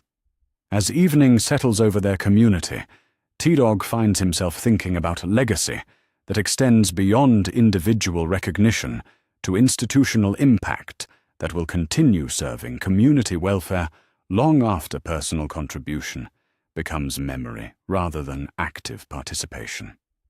The training academy continues preparing regional leaders. The democratic governance structures continue adapting to community needs while maintaining constitutional principles. The economic development continues providing prosperity that supports individual opportunity alongside collective welfare. Rest earned through completion rather than exhaustion, T-Dog says, watching evening activities that represent normal life for people who no longer face constant crisis or survival uncertainty. Carol nods, understanding that T-Dog's transition to advisory role represents institutional success rather than individual retirement. Leadership that built something bigger than personal involvement. Community achievement that serves human flourishing regardless of individual circumstances. The evening continues with conversation that addresses personal happiness, community prosperity, and regional stability that represents achievements extending beyond anything T-Dog imagined possible when he first accepted responsibility for prison fortification. Epilogue. Years pass with seasonal regularity that marks time through agricultural cycles, educational advancement, and community development rather than crisis management and survival uncertainty. The regional alliance expands to include 15 communities. Democratic governance structures adapt to population growth while maintaining constitutional principles, and economic development supports individual opportunity alongside collective welfare. The memorial plaza that honors T-Dog's contributions to regional peace features a simple stone inscription: Theodore Douglas, builder of communities, teacher of leaders, founder of peace. But the real memorial lies in institutional achievements that continue serving human flourishing long after individual contribution becomes historical rather than operational. Children who never experienced constant survival crisis learn systematic planning and democratic participation in schools that teach governance principles alongside practical skills. Young adults develop leadership capabilities through training academy programs that prepare them for community responsibilities in democratic societies that protect individual rights while maintaining collective security. Carl leads the regional alliance with competence that demonstrates successful succession planning and institutional continuity. Community governance adapts to new challenges while maintaining core principles that serve human dignity rather than just tactical advantage. And in the settlement that began as prison fortification, people continue gathering for evening activities in the community center, where T-Dog and Carol once planned constitutional conventions and resource allocation procedures that created sustainable prosperity for thousands of people across regional alliance, that demonstrates systematic thinking and moral leadership can build civilization even in circumstances designed to destroy cooperative behavior. The construction worker who stepped back from a walker's grasp instead of forward into heroic sacrifice became the architect of democratic communities that prove human cooperation can triumph over systematic brutality when leadership serves collective welfare rather than individual authority. That's the legacy, not just survival, but sustainable prosperity, not just community safety, but human flourishing, not just tactical success, but institutional achievement that continues serving people who need protection, opportunity, and democratic participation in decisions that affect their welfare. The leader's rest comes not from exhaustion, but from completion. The builder's satisfaction comes not from individual recognition, but from institutional impact that serves human dignity long after personal contribution becomes advisory rather than essential. Theodore Douglas built something that lasts, and in building it, he proved that systematic thinking, moral leadership, and democratic principles can create sustainable civilization even when everything seems designed to prevent cooperative behavior and human flourishing. The construction is complete, the community prospers, the next generation leads, and the man who started as someone who just wanted to help people survive became someone who taught them how to live.